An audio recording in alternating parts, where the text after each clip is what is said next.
Try streaming as a go. All right. I'm going to test everything out. See how we sound. Try streaming as a go. All right. I'm going to test everything out. YouTube channel's good.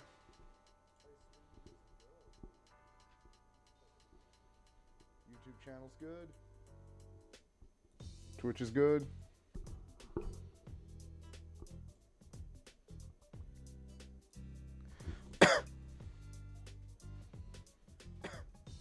Kick is good. Alrighty.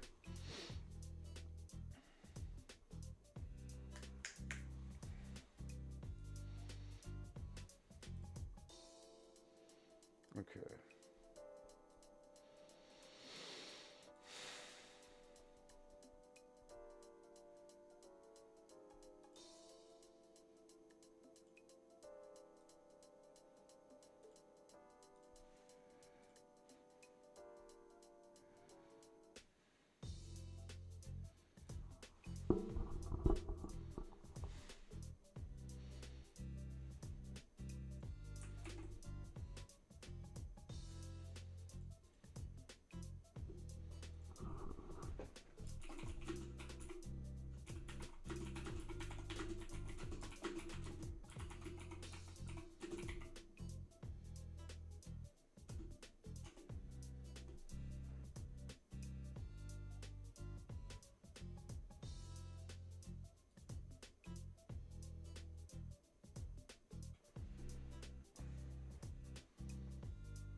The one where she said, yeah, she's like, I'm going to start arresting judges. And it's like, fuck you, Pam. Like,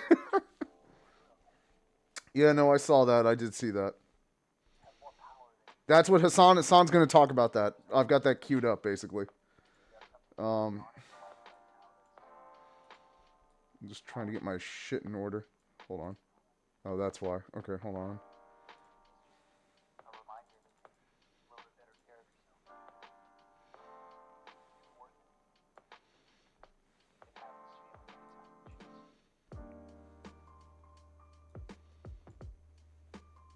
No, she can get fucked. I don't care what Pam's justification for any of it is. She's also lying. Yeah, no. I won't for 1 second entertain any of what Pam Bondi is saying. Pam Bondi is a bought and paid for attorney. Like, yeah, no, it's perfectly acceptable for a judge to dictate how people leave in their office. I don't care. Like, I have no sympathy for what Bondi's saying. Do I look like Hassan? Do I look like I have the patience being called a fucking idiot in my channel? Do you want to enjoy a 10-minute timeout? Like, don't do that. Behave. No, I'm going to get... Okay, 10-minute timeout. I warned you. Like, I'm not Hassan. I'm not playing games here.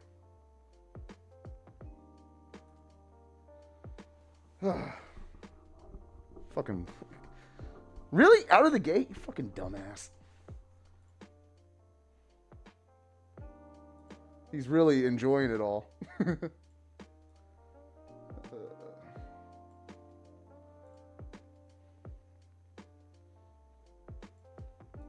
Damn will entertain me. I'm not your fucking monkey.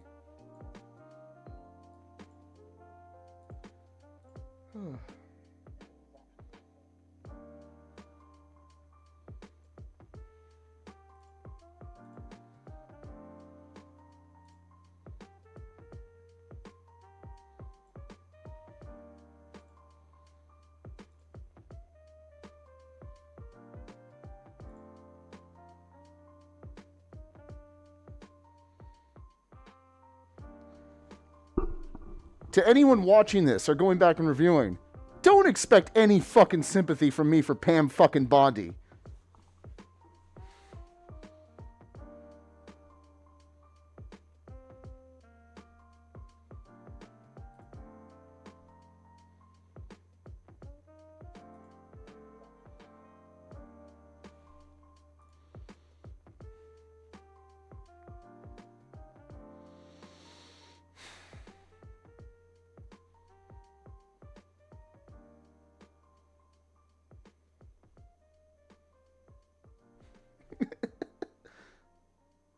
I just thought, yeah, I look like a fucking idiot. I'm wearing a mask. Like, what do you fucking want? Like, oh, you look like an idiot. Like, shocker. Yeah, no fucking shit.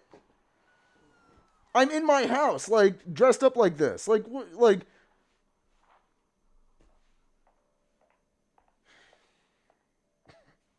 fucking hell. Oh, God.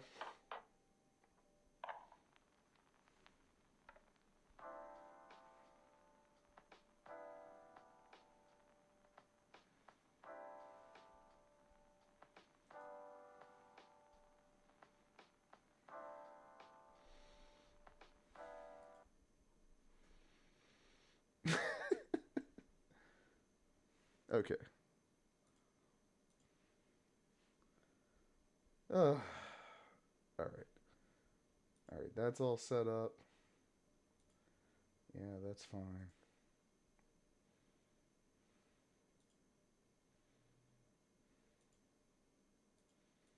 Can I clean this up?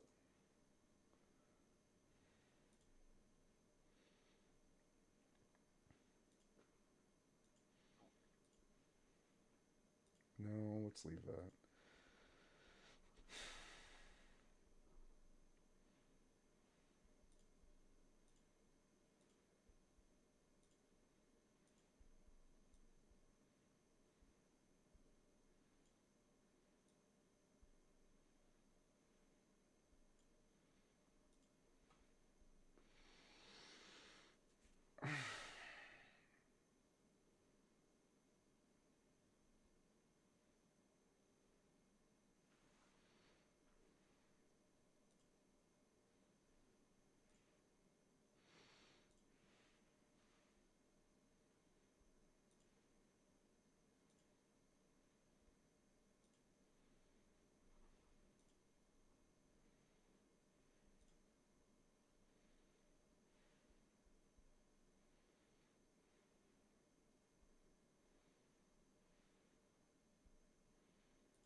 Okay.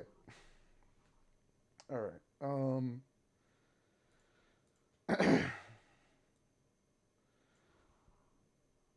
Let's get started. All 3 streams are up. They should all be working. Any issues, put them in the chat. The YouTube chat, I don't have direct viewing on. So if you got an issue, put in the Twitch or Kick, please. I know I did a stream earlier today. That was much more of a casual one. Obviously, we got a little off the rails in there. Topics are going to pertain to the videos we're watching. Remember, if you start trolling or start cussing or behaving like an idiot, you will get a timeout. The timeouts will increase until you're eventually banned. If you don't like the mask, don't click on the stream. I don't know what to tell you. I'm making content, but I'm not your fucking chimp. Behave. All that being said, again, I am the Dandalorian. You can call me Dan. Let's keep it simple. Kiss. Let's give it a kiss. And we're going to get started with Hassan. Recap from his main YouTube clip channel, Hasanabi. He's going to talk about how Pam Bondi is a psychotic cunt. And let's dive in. What is insane about this story is that the current Attorney General, Pam Bondi, is complaining about due process taking place. If this person is convicted and deportation is seen as a necessity, then that's what's going to happen. But they don't want to wait for the court process to take place. This is, no matter how much they try to hyper focus on the details of this court case, make no mistake. This is not about the depravity of the criminal immigrant. This is about the depravity of the administrative state, the depravity of the Attorney General for revoking due process. This is not an argument about domestic violence and protecting violent abusers. This is an argument about undermining due process. That's why she is currently locked up. It is psychotic. Everything Bondi said is false. The judge never hid them. Seeing claims about the judge hiding the defendant. Read the complaint, folks. Written by the DOJ, by the way. The guy was literally in the public area where agents were. I guess he got in an elevator before they could get to him. The complaint says, after letting the defendant exit, she came back to the bench. After leaving Chief Judge's vestibule and returning to the public hallway, DEA Agent A reported that Flores Ruiz and his attorney were in the public hallway. DEA Agent B also observed Flores Ruiz and his attorney in the hallway near courtroom 615 and noted that Flores Ruiz was looking around the hallway. From different vantage points, both agents observed Flores Ruiz and his counsel walk briskly towards the elevator bay. Hold on, say it again. Do you mind streaming on the Discord? How do I do that again? Pop that on over here. Like, share screen on the Discord, and then we can see it while you can also see Oh, it. shit, you're right. Yeah, there it is. Okay, hold on. Oh, shit, that's fucking tight. Okay, fuck yeah. No, not that screen we're gonna do. Yeah, once again, I did see your comment with, like, when Governor Westmore said something about, like, boosting men and boys. Hold on. Yes, there we go. That's interesting. Okay, smoother video. Yeah, we're gonna, yep, keep that. Users will not be able to see a preview of your stream before joining. Whatever. Okay, let's give that a shot. Right. There Yeah, it is. you literally respond. Yeah, I literally see it right now. Shit. It's like, Hold on. Wait. Wait, hold on. Fuck, hold on.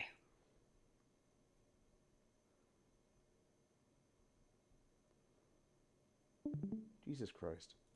am I echoing? I don't know. Hold on. Wait, hold on. I'm gonna fix that. Hold on. I need to kick this one thing on. Learning so much bullshit.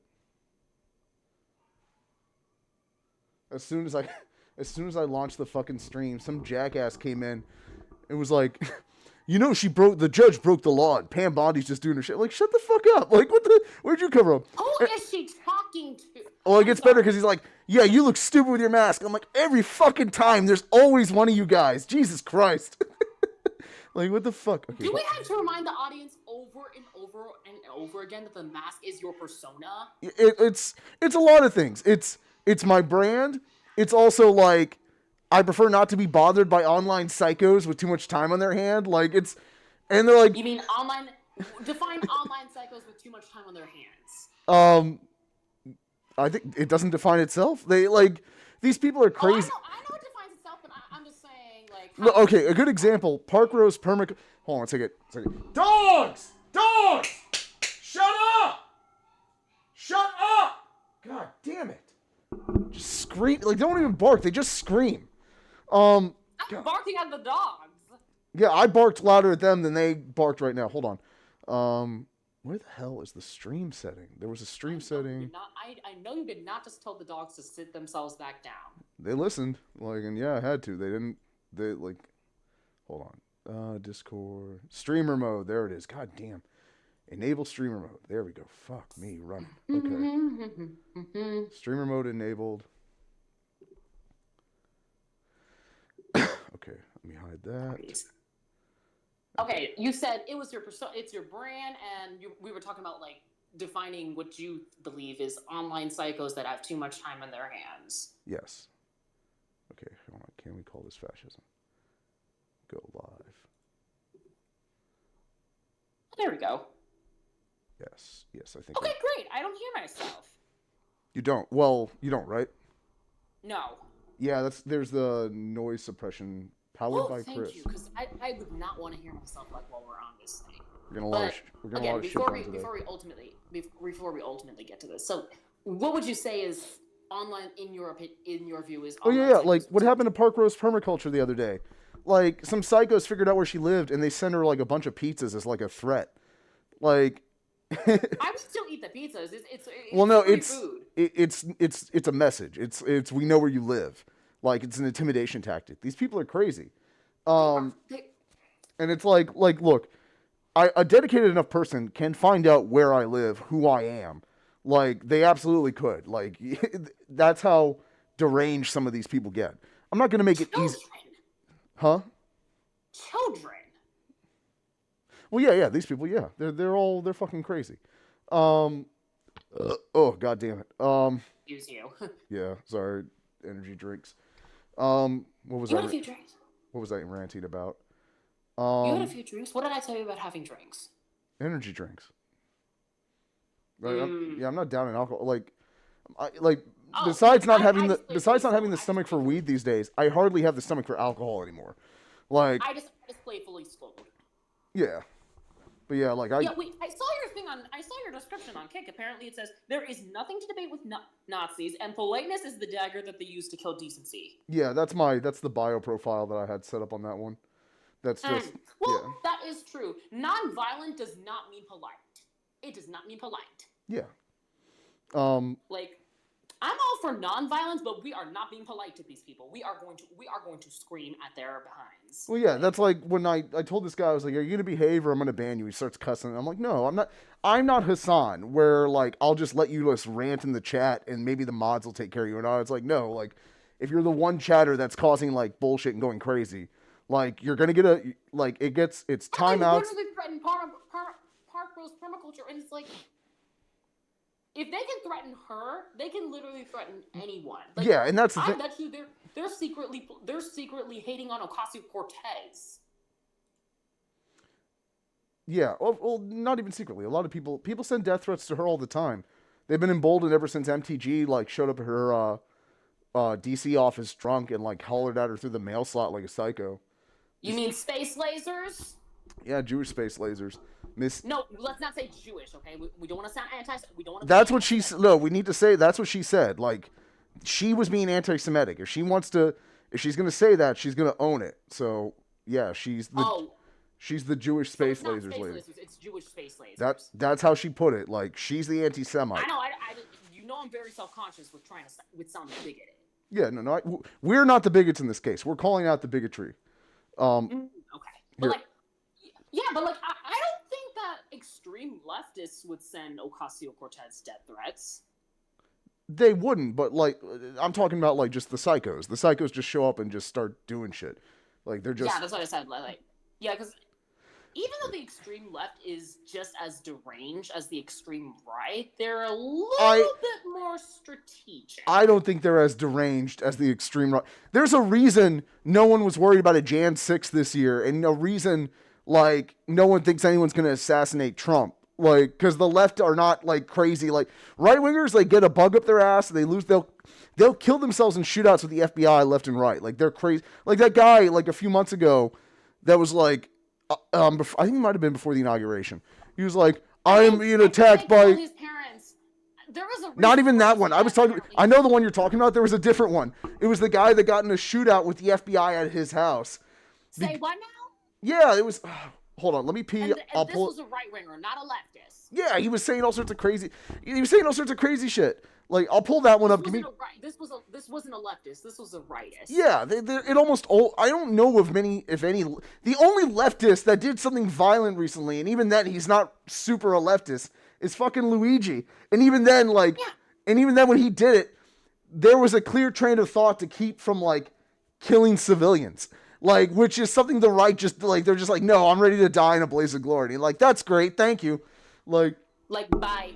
Hold on, I'm gonna take a piss real quick. Hold on. Luigi isn't a leftist in any way. He is and he isn't. Like he's. Hold on, hold that thought.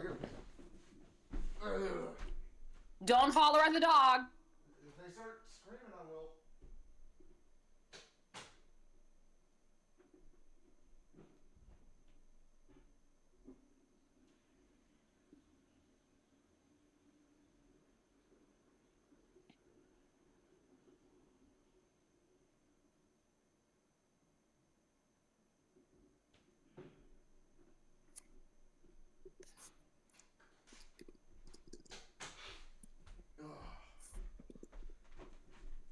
Okay. Yeah, no, so like Luigi, my fellow Maryland Italianer, like he's not a Marylander. Yeah, he is. He grew up in PA, but he lived and went to school here, if I wasn't mistaken. Dang. I actually, if I had to guess, like, I imagine there's a fistful of parallels between his family history and mine, although certainly not the same, especially given. Do you want to guess my opinion on Luigi? I mean, I hope you'll say he's a good guy. I think he's great. I think he's a hero. But at the same time, I don't expect you to share the exact same opinion as me. I'm clearly. And you're right. I won't share the exact same opinion with you on this. I vehemently disagree with you. That's fine. Murder is murder is murder. Now, to be clear, I would phrase this as I condemn that Luigi even had to do this. Yeah, I think you've mentioned this before. Which is me saying like when I say that, it's me saying I condemn Luigi, but I also condemn more the system that made him do this in the first place. Yeah, I mean, when you've got... That's how I put it. Like, I understand the sentiments with Luigi, but my personal opinion, murder is murder is murder. So if we're going to sentence Luigi to, like... And obviously, we are not supposed to be sentencing Luigi to the death penalty for this. But if we're going to sentence Luigi, we need to sentence the corporation United Healthcare to life in prison without the possibility of parole, with all assets seized. Yeah, like if we can do that, we need to do that to the corporate, especially the corporate executive board. Like, the problem is employees that were working in there, but like definitely the corporate executive board. Ugh. Hold on. Hear what I said? 1 second. I'll do. Hold on. Okay. Where was I? Okay. Where was I? The fuck was I saying? But yeah, we know that's not going to happen because this bitch Pam Bondi is like, we're going for the death penalty for Luigi, and that guy, the Highland massacre guy, only got life in prison for, and like. I know it's been 2 years, but like that monster, like first off, like at the surface level, between killing people and dressing up as trans to like try and drive it point the finger at trans people. But in addition to that, like that one kid whose both parents he killed, and he was only 2 years old. They died saving his life. Like he'll never know his parents now, and this monster is only going to get Wasn't that like something McCarthy? Because okay, say what you will about Kasparian, but like I'm just gonna say like I think that was like his last name was McCarthy at something McCarthy, and I remember watching like something on TYT before, and that Anna Kasparian was literally crying over this. I mean, I'm sure she could shed some crocodile tears for the what you call it, for the views. Okay, say what you will about Kasparian, but I think that was actual tears. Well, good. She cried over a terrible thing. This was in 2022. This was in 2022. That I think that was when Highland Park happened. It's so hard to keep track of the mass shootings. Ridiculous, but yeah, but I just also want to highlight the double standard. Luigi Mangione gets the death penalty at him for killing one man who was killing everybody else. But then we have bigots that kill people just because, and billionaires that just get a slap on the wrist. How does that make sense? It doesn't, because again, like our society is built around justice for the rich and not. Let's talk about Kyle Rittenhouse and Daniel Penny. I don't want to talk about those guys right now. I got into. Why are they walking? Why are they walking right now? They should be in prison. Yeah, I got into it with a guy over Rittenhouse the other night. I'd rather not get into it again. It was very exhausting because all I tell people is like. Were you screaming at him? No, I was telling him, I was like, the simple fact is, if Kyle had stayed home that night, those men would be alive. And he kept trying to get. He kept trying somebody literally said. I remember when I was talking about Kyle. I'm so sorry. Let's go ahead. When I used to talk to this far right Christian nationalist that was on a gaming server, and he said that those two men were apparently pedophiles. I'm like, where is the proof? They always say that, and it's like it doesn't give Kyle a civilian without any sort of legal authority to extrajudicially execute people. And then they say, oh, well, he was defending himself. He had a skateboard. And it's like, then you can say Kyle had an AR-15. And it's like, well, he had a right to it. And that's why you always got to go back to the core of the thing, is that if Kyle had not gone out that night, those men would be alive. And they always get so triggered by that because that's the truth. And they're like, well, if those men hadn't gone out that night, then they would be alive. And then you say to them, well, they have a right to peaceful protest. And then they're like, well, Kyle, you don't have the guy said to me, you don't have a right to say who should and shouldn't be there. And I'm just like saying, all I said was like, if Kyle hadn't gone out that night, those men would be alive. And they kept trying to get me to say that you're just calling him a murderer because you can't. And it's like, nope, I'm just saying if Kyle had stayed home, those men would be alive. So he should have stayed home like a normal kid. Same thing with Daniel Penny. I remember I was talking to somebody, this libertarian said that she would die on that hill, that Daniel Penny was defending himself against a quote unquote mentally unstable man. And I'm like, Daniel Penny's just a piece of shit. Like, he's just a rotten fuck. So that's what I'm saying. Luigi Mangione and Bill Burr get scrutiny for their statements. Their statements saying that, like, you know, Luigi for killing the CEO and Bill Burr for saying that billionaires need to be put down. But somehow,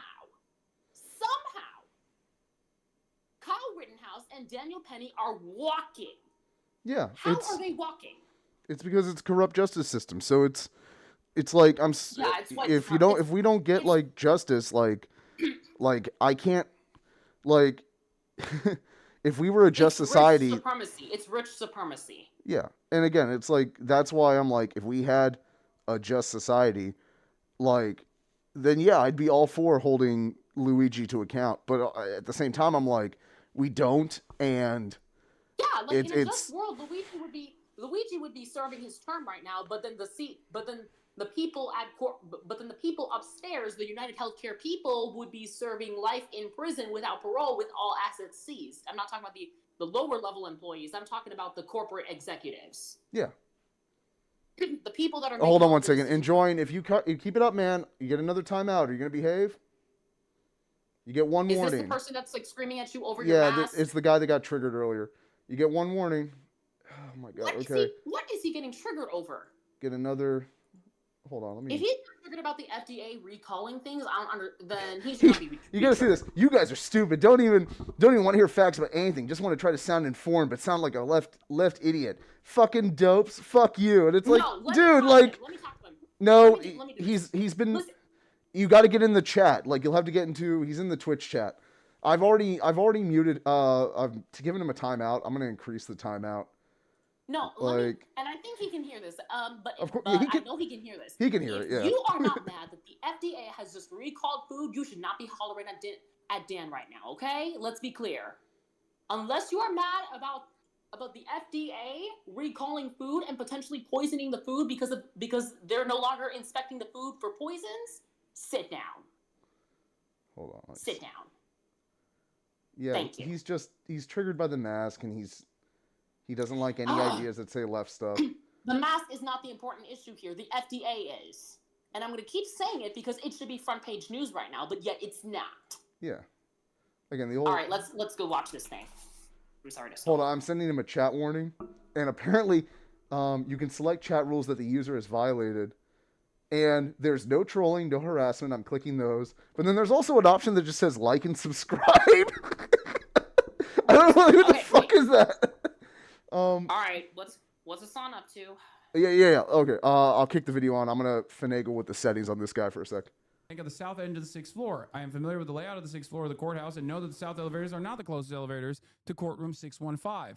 Therefore, it appears that Flores Ruiz and his counsel elected not to use the closest elevator bank to courtroom 615. DA Agent A followed Flores Ruiz and his attorney towards the south elevator bank. At approximately 8:50 a.m., DEA Agent A alerted other members of the arrest team that DEA Agent A was on the elevator with Flores Ruiz. While on the elevator, Flores Ruiz and his attorney spoke to each other in Spanish. Here, Jason Palladino posted the relevant section of the complaint against Judge Dugan, who was alleged to have led a man into a jury exit to briefly avoid arrest by ICE, DEA, and FBI agents in the hallway. Judge Dugan learns of ICE's presence and confronts members of the arrest team. Witnesses have described Judge Dugan's response to learning of ICE's presence. For example, the courtroom deputy indicated that when Flores Ruiz arrived, Judge Dugan already was on the bench and conducting proceedings unrelated to Flores Ruiz's matter. The courtroom deputy observed Attorney A, the individual who had photographed the agents, enter and approach Judge Dugan's clerk. Attorney A stated that there appeared to be ICE agents in the hallway. Attorney A told the clerk where the agents were seated and what they were wearing. The courtroom deputy reported that the clerk then got up and talked with Judge Dugan. Judge Dugan became visibly angry, commented that the situation was absurd, left the bench, and entered chambers. At the time, Flores Ruiz was seated in the gallery of the courtroom. Another individual, Attorney B, was working as an assistant district attorney in Judge Dugan's courtroom, April 18th, 2025. According to Attorney B, there were approximately 8 criminal cases, including Flores Ruiz's case, scheduled for pretrial hearings that morning. Attorney B was aware that the victims from Flores Ruiz's criminal case were in the court. While Attorney B was busy preparing for that morning's docket, Attorney B heard someone announce ICE is here. Shortly thereafter, Attorney B heard Judge Dugan say that she was going to call the chief judge before leaving the courtroom. Members of the arrest team reported the following events after Judge Dugan learned of their presence and left the bench. And Judge A, who were both wearing judicial robes, approached members of the arrest team in the public hallway. Judge A's courtroom is located adjacent to Judge Dugan's courtroom. Witnesses uniformly reported that Judge Dugan was visibly upset and had a confrontational, angry demeanor. Judge Dugan addressed Deportation Officer A and asked if Deportation Officer A was present for a court appearance. When Deportation Officer A responded no, Judge Dugan stated that Deportation A would need to leave the courthouse. Deportation Officer A stated that Deportation Officer A was there to effectuate an arrest. Judge Dugan asked if he had a judicial warrant. And Deportation A officer responded, no, I have an administrative warrant. Judge Dugan stated that he needed a judicial warrant. He then told Judge Dugan that he was in a public space and had a valid immigration warrant. Judge Dugan asked to see the administrative warrant, and Deportation Officer A offered to show it to her. Judge Dugan then demanded the Deportation Officer speak with Chief Judge. Judge Dugan then had a similar interaction with FBI Agent B, and CBP Officer A. Customs and Border Patrol and FBI were there as well. After finding out that they were not present for a court appearance, that they were with ICE, Judge Dugan ordered them to report to the Chief Judge's office. Judge A then escorted members of the arrest team away from courtroom 615 down the hall through a set of double doors towards the reception area for the Chief Judge's office. DA Agent B, who was not recognized by Judge Dugan and Judge A was being part of the arrest team, remained behind in the courtroom. The courtroom deputy reported observing a portion of the above described events in the hallway. According to the courtroom deputy, shortly after Judge Dugan was advised of ICE's presence, the courtroom deputy left the courtroom to look for an unrelated defendant, whom the courtroom deputy was seeking to arrest for an open warrant. The courtroom deputy saw Judge Dugan in her robe in the public hallway telling one of the federal agents that he needed to go talk to Chief Judge. I need you to understand something. Inside of a courtroom, a judge is the god, okay? Like a judge is quite literally... He is right on that. I mean, No, as soon as you step into the courtroom, the judge says, my court, my rules. Oh, but according to Enjoying It, we're just leftist idiots and don't know what we're talking about. So we're bad. We're so bad when it comes to understanding law. Oh, guy. Well, listen. Let me ask you something. Let me ask him something. Is the judge... Sorry, hold on. Hold on. Let me just ask him. I don't know if they're still here. Like, I have one viewer left in the Twitch. He seems angry enough that he would stick around. We got like another like 3 or 4 minutes left. I want to see if he stuck around just to start like sounding like a fucking nut job still. So no, I think he's probably aware that he should realize again that the FDA, which is still stopping their inspections and doing the recall. His guy is literally ordering that to happen.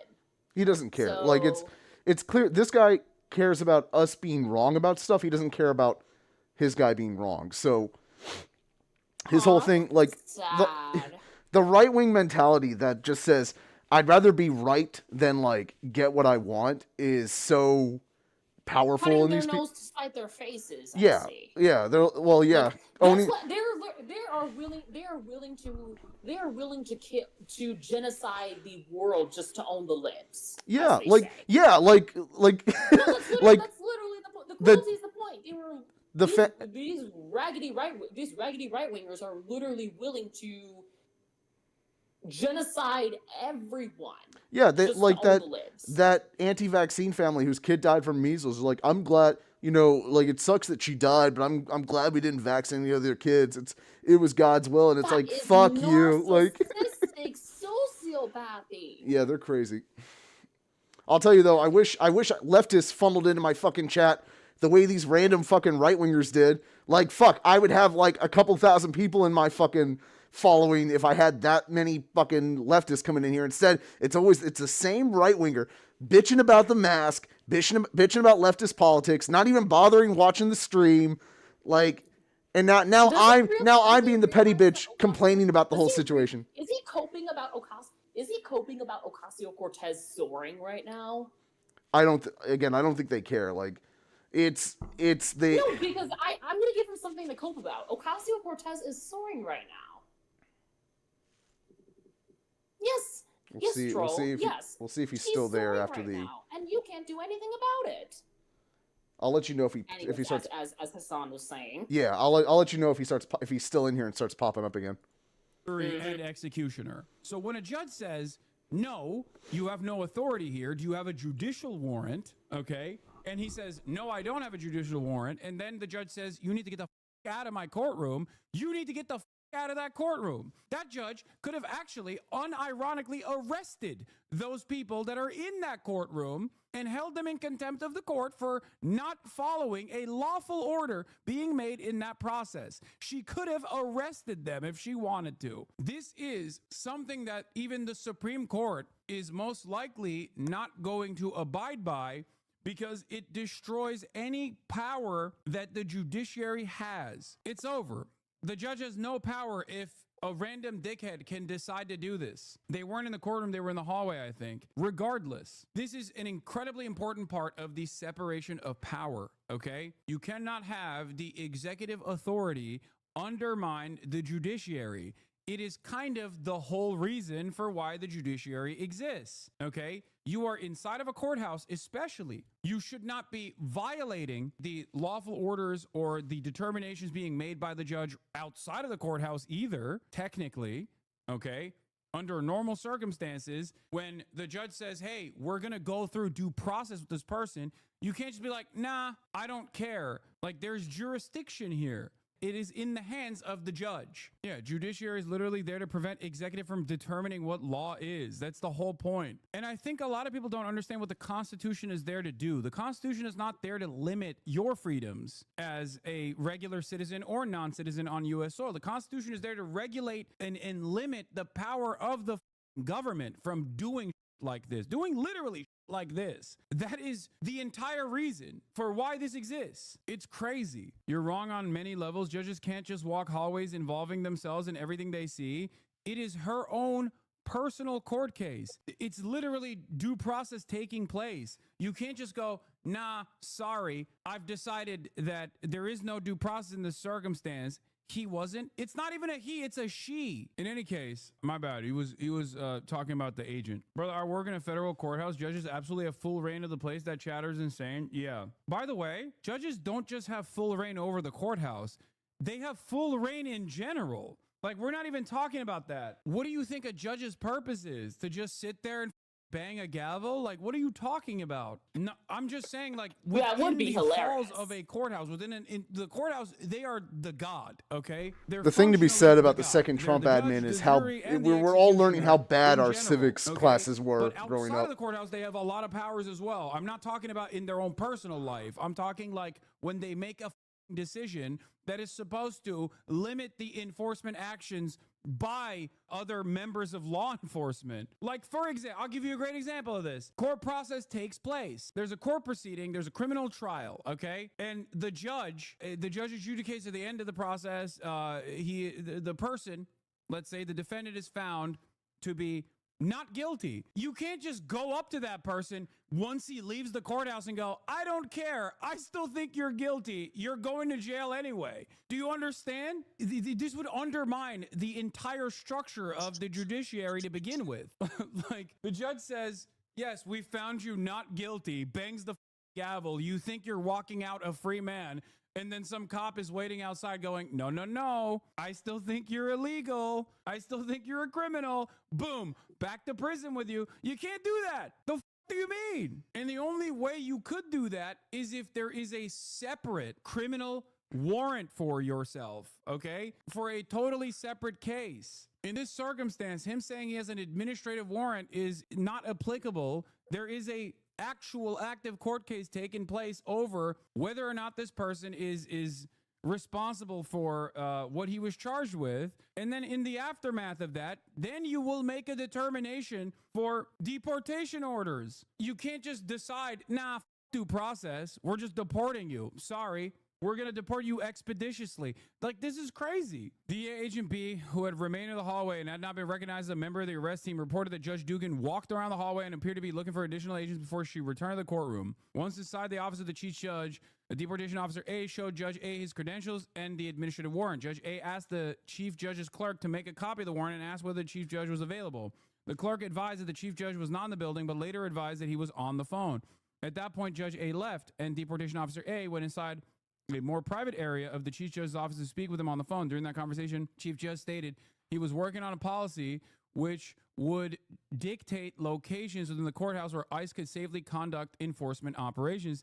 The chief judge emphasized that such actions should not take place in courtrooms or other private locations within the building. Deportation officer A asked about whether enforcement actions could take place in the hallway. Chief judge indicated that hallways are public areas. When the chief judge expressed interest in talking to ICE ERO management about this policy, deportation officer A provided him with the contact information. While deportation officer A was speaking with Chief Judge, DA Agent A, CBP officer A, and FBI agents A and B waited in the vestibule area outside of the chief judge's office. DA Agent A departed that area. After a short while, Judge Dugan's courtroom deputy then approached the remaining arrest team members and stated the courtroom deputy was the one who had notified Judge Dugan about their arrest plans. Courtroom deputy was also made a comment about Judge Dugan pushing Flores Ruiz's cases through, which the arrest team interpreted to mean Judge Dugan was attempting to expedite Flores Ruiz's hearing. Judge Dugan escorts Flores Ruiz through a jury door to avoid his arrest. She wants to conduct the court proceedings on this person. This doesn't mean that she is going to find him not guilty. It just means she recognizes that ICE is waiting to literally grab this dude, kidnap this dude, okay, without due process taking place. So she goes, let's expedite this process. Let's expedite this process so that we can figure out if he is actually guilty or not. That is crazy that they arrested her for doing this. For example, the courtroom deputy recalled that upon the courtroom deputy's return to the courtroom, defense counsel for Flores Ruiz was talking to the clerk, and Flores Ruiz was seated in the jury box rather than in the gallery. The courtroom deputy believed that counsel and the clerk were having an off-the-record conversation to pick the next court date. Defense counsel and Flores Ruiz then walked towards each other and toward the public courtroom exit. The courtroom deputy then saw Judge Dugan get up and heard Judge Dugan say something like, "Wait, come with me." Despite having been advised of the administrative warrant for the arrest of Flores Ruiz, Judge Dugan then escorted Flores Ruiz and his counsel out of the courtroom through the jury door, which leads to a non-public area of the courthouse. These events were also unusual for two reasons. First, courtroom deputy had previously heard Judge Dugan direct people not to sit in the jury box because it was exclusive for the jury's use. Second, according to the courtroom deputy, only deputies, juries, court staff, and in-custody defendants being escorted by deputies used the back jury door. Defense attorneys and defendants who were not in custody never used the jury door. We all know why this took place. This took place so that the judge could actually protect due process on principle. That's it. They are mad. They're mad, and they're claiming that this person is a violent criminal and the judge protected this violent criminal. Before the conviction comes through, technically, he is not a violent criminal. He might be. I'm not saying he's not, but it doesn't matter because what this judge is doing in this process is not defending a violent criminal. It's defending due process. It's making sure that the court process goes through. And before people say, what was he accused of? It doesn't matter. It does not matter, especially considering that if he was accused of a heinous crime, for example, and there was enough threat for him to be walking out in public, then the judge would have made a separate determination to hold him instead of allowing him to walk free anyway. Basics of judicial immunity. Absolute immunity, when recognized as absolute, it means judges are not liable in civil actions for their judicial acts, even when done maliciously and corruptly. The law is clear that in general, no action can be supported against the judge or justice of the peace acting judicially and within the sphere of his jurisdiction, however erroneous his decision or malicious the motive imputed to him. For example, it reminds me of that one judge that was sending little children to little children jail because he illegally had set up a pay per child scheme. And ironically enough, Joe Biden actually commuted his sentence on his way out. He pardoned that judge. Okay? Only after the court proceedings are done and a separate investigation is concluded, and then on top of that, this person is found guilty of wrongdoing, can that person be, sent to prison? You can't, in the process, decide, that judge, what you're doing is abhorrent, illegal, immoral. I agree, but you can't just in the process go, sorry, what you're doing is abhorrent. You're going to. What'd you say? Why are there a bunch of right-wing trolls in Hassan's chat? That's how often do you watch Hassan? Not at all. It's so Hassan, he's constantly the joke is he's constantly babysitting these people. The man averages around 40,000 in his chat at any given time. It's as many haters as he has hanger-ons. It's just how it is. And I've said it before, I want to eventually get to where he's at and what he's doing, but I'm on the East Coast instead of the West. And that's explaining and showing to people on the right, look, you guys are wrong. I don't know what to tell you, but here's how things should be and are supposed to be. And he's a babysitter. I don't have patience for guys what's his name? What was his name? The guy that was blasting you over the mask. Yeah, which he's not. I get clear chat because I got tired of I didn't want to see his chats on my thing, and now I can't remember his name. It was everything is all right or something. But when it's one or two of these little losers popping in here trying to shit on me, I'm I don't have the energy or the patience of this right now, and I don't need to take this. That's right. I mean, if I was the co-host, if I was like some sort of actual formal co-host with like the other people being like guests and all that, I'd literally be on there too. Like on the chat, or what do you mean? No, not on the chat, but like,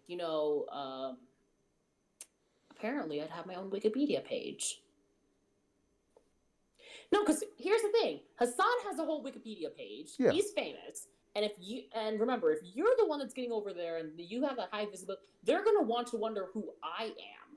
Yeah, these people, yeah, like it's, how to put it? They're going to wonder who I am. And then it's...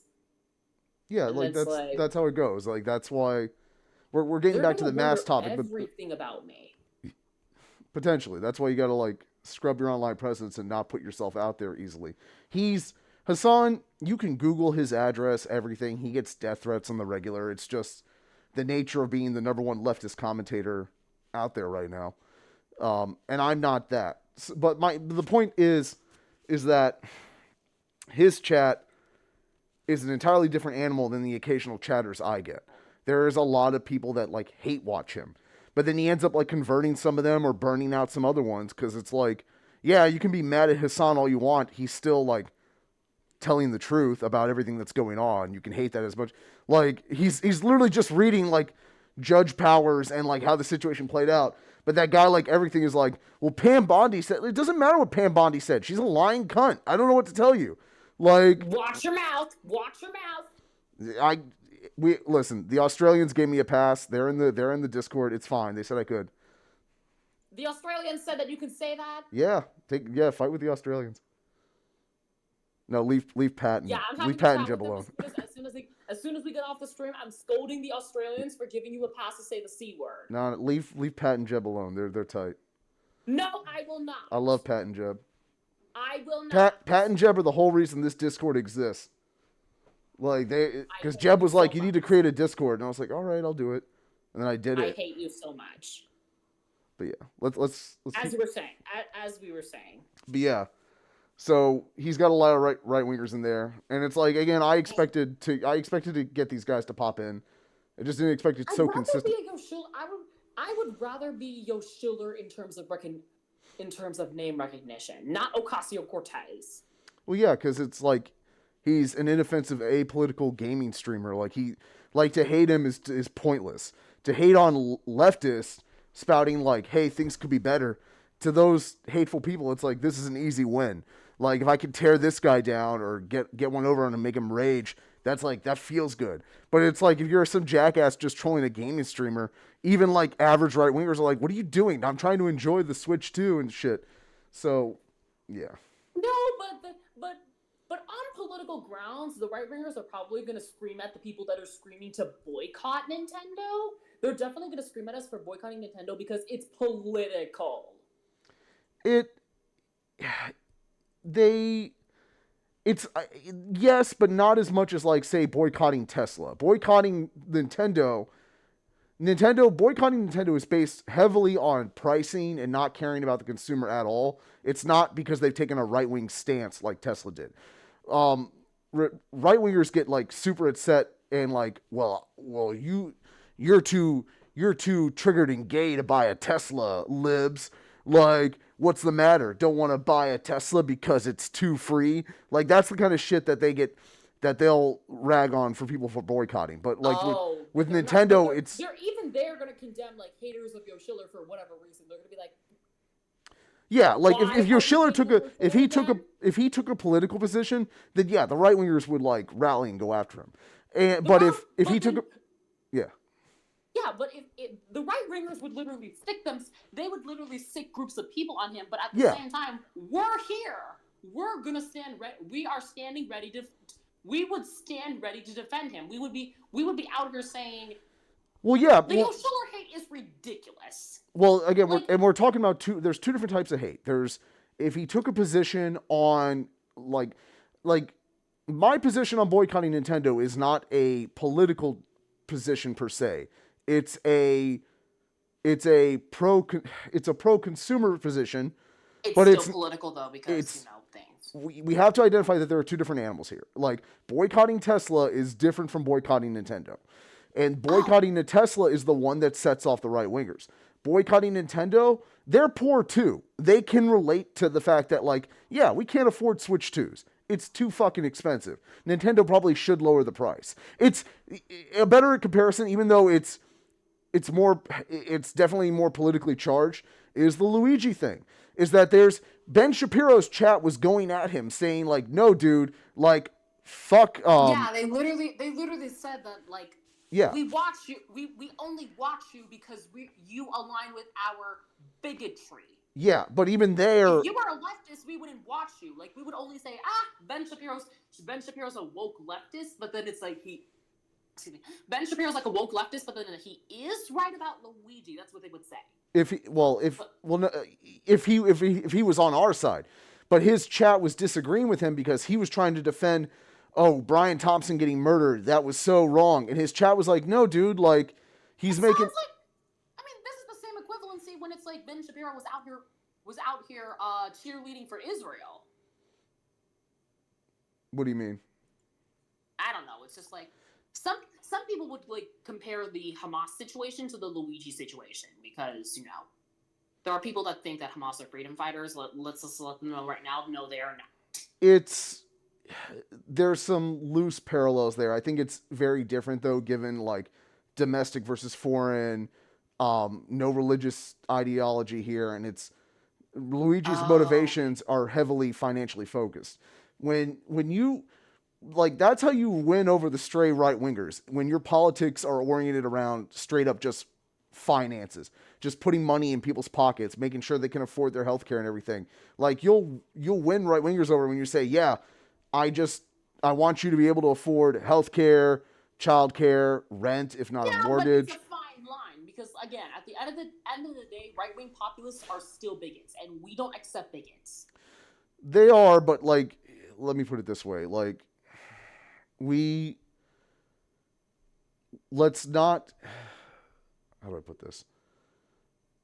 We should not be pandering toward bigotry and bigots, but if people want to vote in line with populist opinions to improve, like for populist progressive values, improving their material conditions, we should be allowing them to join up. We should be denouncing bigotry wherever we can and not allowing it to infect any sort of party. But we cannot be just saying, like, what's a good example? You're a bigot, therefore you don't come in, even though you agree with me on like economic stuff. Well, let me put it this way. Like, we'll take your vote, but we're not going to be endorsing pandering to your hateful ideology. But like for progressive politics to work, it involves the rising tide lifting all ships. Everyone has to have improved material conditions. We can't just say, oh, you're a right-wing bigot and hateful, so you don't get a house. Like, and like that's the other thing is like bad material conditions are what turns a lot of right-wingers into regressives because they get resentful and hateful of what they perceive as like help for minorities when it should be coming to them. And it's like, if we help all these people, we can alleviate the stress and the So you're saying if we help them, that can actually cure their bigotry? Potentially. What I'm saying is like potentially cure their bigotry. Ultimately, they're victims of capitalism as much as anyone else. Like if we alleviate the sins of capitalism, ultimately it is the rich that is destroying us. Yes, and that's the thing. Like, and they literally push bigotry so that way we can literally just be like. Divided. Bigots are the worst scum, which they still are, but then it's like we focus solely on the bigotry, while not focus, which allows the billionaires to run amok. Yes, and we don't want to do what the billionaires want. They want us divided and fighting each other. What we should want is to come together, regardless of our differences. Right. And yeah, but that unfortunately that will have to involve Joe Schiller speaking up. Like, well, no, because remember the occupants' policies are even affecting gamers. Because remember the whole tariff situation with like Nintendo, that's still happening. Yeah, but like, so yes, so that would still be a perfect time for Joe Schiller to speak up. Most gamers, it would be time for most like Joe Schiller's problem is that he's pre-ordered a Switch 2. That is more proudly, not even we didn't even see reluctant. Yeah. Based on the skeet that I read, it wasn't even reluctant. It wasn't like even, I was forced to do this. It was proudly. Yeah. And that's more like how do I put this? Like, almost all gaming streamers have not taken a political stance. That goes for Luke Stevens, Young Yeah, even Legacy Killa. Like, they have not taken a political position on like the Trump administration. A lot of independent creators haven't. I've gotten in Phil DeFranco's comments and been like, "Hey, dude, like, I know you're like you're a leftist, just like the rest of us, and you haven't like flat out said fuck the Trump admin, but you said like fuck a lot of the shit they're doing. Like, you've been like kind of towing the line, but it's like, dude, you need to take a firm. You need to say it outright. Yeah, like given your. Yeah, and that's what I said. Like, this is why I'm saying. This is why, like, even though I love Joe Schiller, I still condemn him for openly wanting to get the Nintendo Switch 2 because, again, the tariff situation is connected to the pre-orders. It is, but like, it's an extension of it. Joe Schiller is doing two things wrong, and I understand why he's doing it, and it's still wrong. It is. He doesn't want to alienate his audience. It is his income. If he die, especially, like, how many does he have? Like, two. He would have a new audience. He would have us. It's the economics behind it. Like, I understand. Like, again, I'm not justifying it. I'm not saying it's right. Like, there's no such thing as ethical. Why he's doing what he's doing. Yeah, like there's no ethical consumption under capitalism, and that goes for right. And that goes for production as well. Like, it platforms I know we like discussed it like just earlier, but we have to rehash it again because it's like it's really that serious. It is the situation is that serious. It's in someone like you, Schiller's situation, like I understand why he hasn't taken a political stance, and like a hard political stance, and I don't agree with it, but I understand it. A hard apolitical stance. Well, yeah, like a hard anti-Trump position. I understand that, but what do you call it? No, he's been silent on like everything political. Like, yeah, there isn't even a single political, not even something vague. Well, here's the thing. That's most gaming streamers. They do not like. They don't even like saying tariff. Like, Bellular News was like, and I don't want to mention it, but the tariff situation. Like, none of them want to talk about it, and I get it because they're not political streamers. They don't have like. There are people with audiences substantial enough that they can make political stances and make political decisions, like Asmongold, that piece of shit, and like I mentioned, Phil DeFranco, that they have sufficient enough audiences where they can voice their position, take a stance, and they should. In Asmon's case, he's just an idiot and making all the wrong decisions. He's a right winger. He's a right winger. Yeah, like he's trying to play like Nazi peekaboo, and it's like, shut the fuck up, man.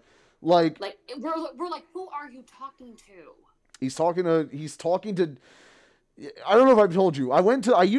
Somehow I got pulled into Asmon's subreddit, and it was the most disgusting fucking subreddit I have ever been in.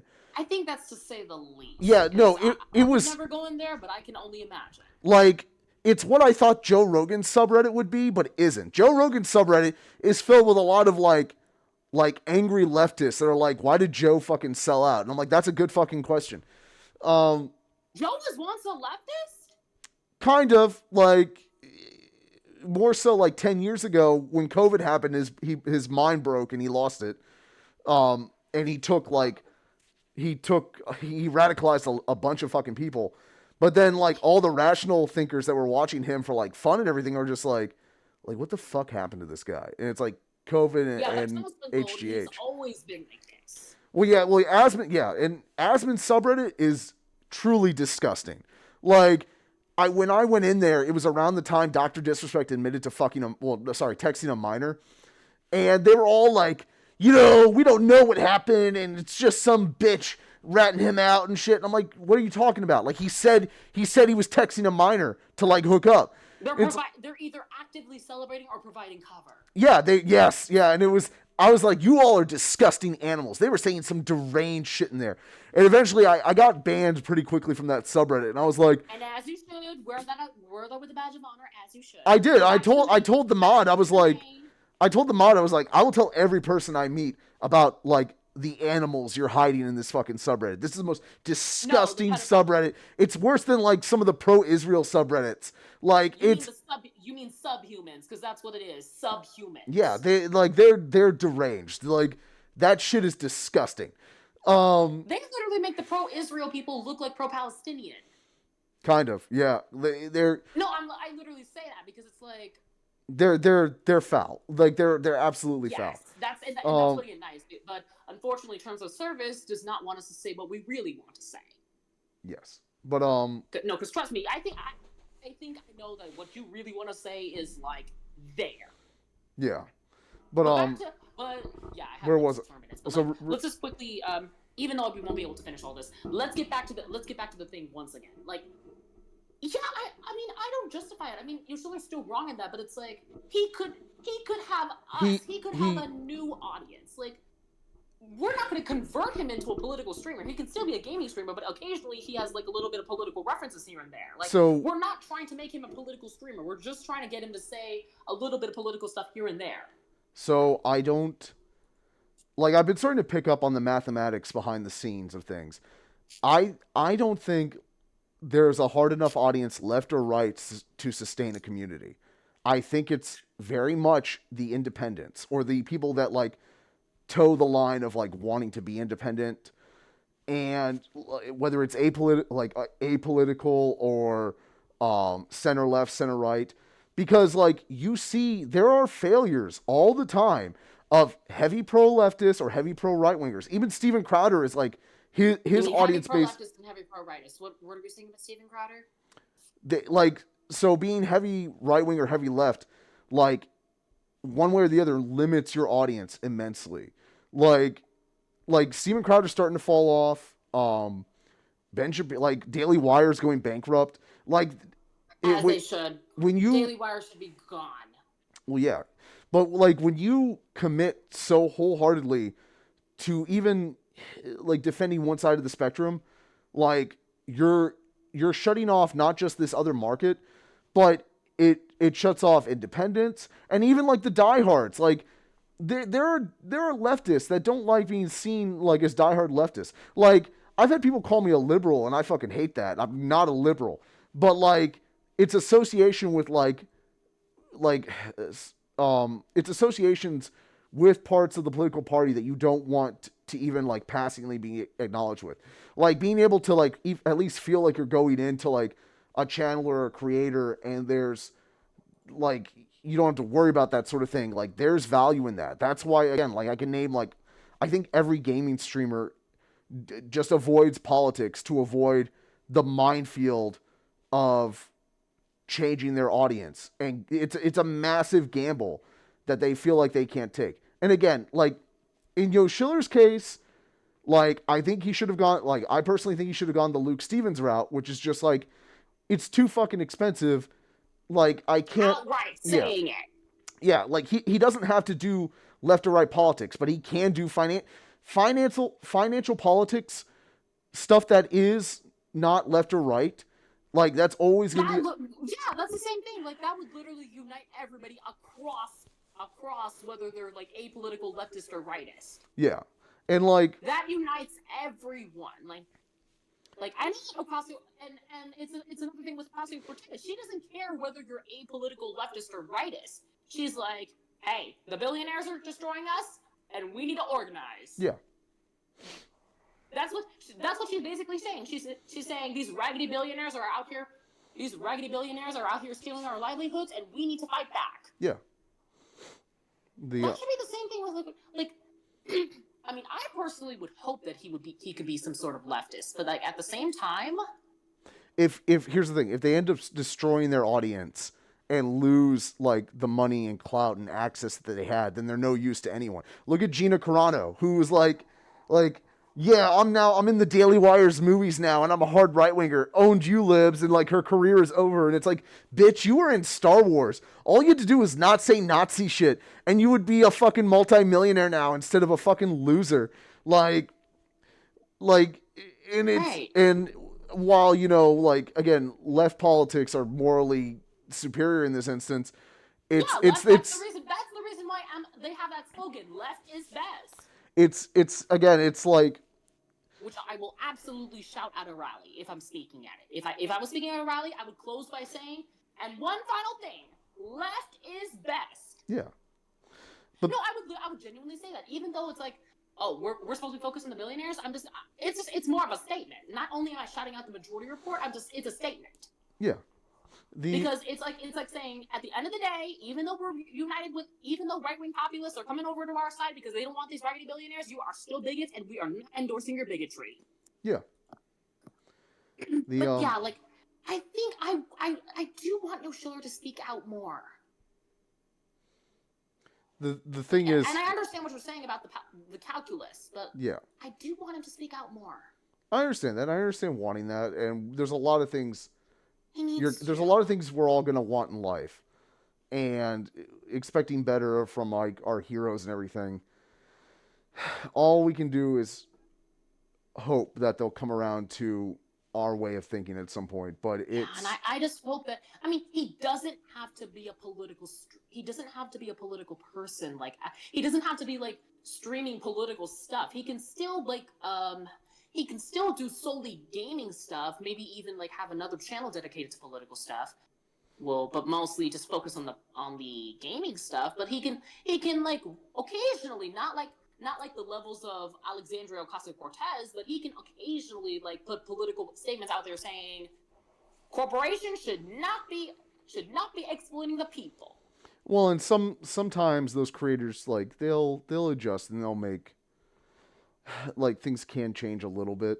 Like again, I was surprised Luke Stevens like said like I will not be buying this. Outright said Yeah. we should not be buying from Nintendo right now. I was he said I'm not buying a Switch 2, which I was surprised that he committed to that, given like it is his career. And while he's not like a primary Nintendo like Schiller is, he is diverse. Like it's he does all. He's video game diverse. Yes, he's PC X. I think he has an Xbox, maybe PlayStation and Nintendo. Like that's a third, a fourth of his content, and he's like, yeah, I just like how and why would I buy this right now?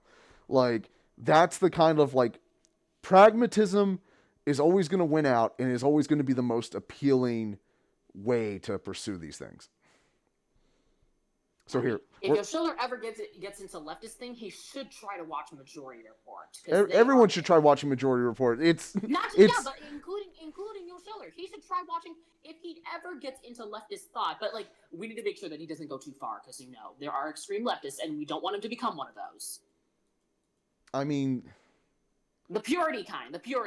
Yeah, like let's worry more about like getting more people over to thinking about like left politics for improved material. Yeah, sorry, that's just the common fear. But yeah, if Yo Schiller ever makes his way into leftist, at least or at the very minimum center left, aka social democrat, he should try watching the Majority Report because that is they do pretty good stuff over there. Well, yeah, like after Michael Brooks passed away, there was always a fear that they wouldn't be able to maintain like the momentum and quality that they did. But I would argue like as great. Did. Well, yeah, and as great as Michael was as both a person and a Commentator. Yes, as great as he was on both of those fronts, Sam is carrying the torch amazingly. Emma, they're all amazing. Emma, both the Matts, Brandon, Russ Bradley. Yes, Russ is behind. Yeah, is he the other one behind the camera? I know it's. I think he's the other one behind the camera. Yeah. But primarily we hear Matt. Yeah, like we hear Lek. They're all so articulate and so like. They can communicate clearly. Yeah, and they're not like. They don't say like radical type shit that like Hassan, as much as I love him, does say like radical shit here and there. They don't say that, but they'll get fucking mad about like how people are getting treated. Like when Matt ever talks about like Israel, like is fucking beautifully articulate. And it's like He's basically saying Israel's a. I think he's basically saying something along the lines of Israel is an apartheid state. Period. Point blank. yes, like there's no compromising on Which that. which it is, and America, and again, America is also an apartheid state because remember we're still on stolen land. Yeah, it's well, we're kind of worse. We're kind of like because we effectively like how do I put But it? we are an apartheid state. We are an apartheid state. It's I think calling it just that is too simple, but in the sense that like Too nice. yeah, it's to quantify. Yeah, we're we're an empire. Like it's that's why. Yeah, we're not apartheid. We are an empire in like all senses of that. Like Empire in the derogatory sense. well, yeah, it's an empire's never a good thing. So that's what we should start classifying it like that. Like I Well, want to a lot of people are. a politician. I want to hear a politician, including Ocasio-Cortez, say the quiet part out loud. America is an empire state. There's it's a way to go. It's risky, but it is a way to go. And like you No, need, but then like listen, if they say that, it's gonna resonate with the people. it can. That's again always measure your responses. Like empire to some people, it's a volatile phrasing of it. It's like you're saying like you're not really patriotic. You're just supporting the empire. But it's at the same time it's like pointing out the fact that yeah we are straight up just an empire that needs to change. She needs to say like the end of the America like the phrasing for the next presidential election, God willing we have it. It needs to be like Save America, like the Save America campaign, but not Not save not the Save America that the right was screaming about, because really they're saying they were saying make America great again, which was never a thing. This is America is in crisis. America is collapsing. The empire is over. Like the empire is falling. But America as an idea cannot and should not die. But like that's why America needs to be saved from the empire. We need something new. And that's how it needs to be phrased. Because the change candidate always wins the election. Almost always. whether real or fake. Yes. Well, in this case, it's absolutely real. Like we're only like with Trump's. No, the reason why I say fake is because Donald Trump is more of, even though he plunged our country into fascism.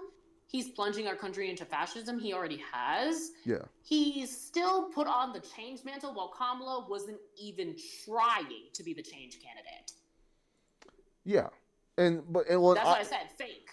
Yeah. Well, when I say real, I mean like the nation is like he ran on the fake like America needs saving. It's like America, which it did, but now it's like we are in like a true like we like shipping is about to start collapsing. Like 40% of container ships coming over have empty cargo. Like we're about to experience like a depression. So America needs legitimate saving, like not just making it great again. Like it needs like someone needs to pull it out of the oven because it's on fire. And we have to keep up the momentum because FDR, for all his great things, unfortunately, the momentum quickly stopped. No, because remember, like, even though we were under the nation was under his progressive brand for, like, all of his terms, it went back to neoliberalism as soon as Ronald Reagan, like, as soon as it was, like, Richard Nixon and stuff. So, more so with Reagan. Reagan, I saw a bit from More Perfect Union that they put out where it was like, where it explained how Reagan like vilified unions and employees having like labor rights. And yeah, like it was a decent one. I might pull it up in a little bit, but next stream we should definitely do that as a watch party. Well, I get all this shit together. Like I got like 30 videos. Here, I'm gonna kick the Hassan back on while I go take a piss real quick. We're gonna finish this one out and then pick another one.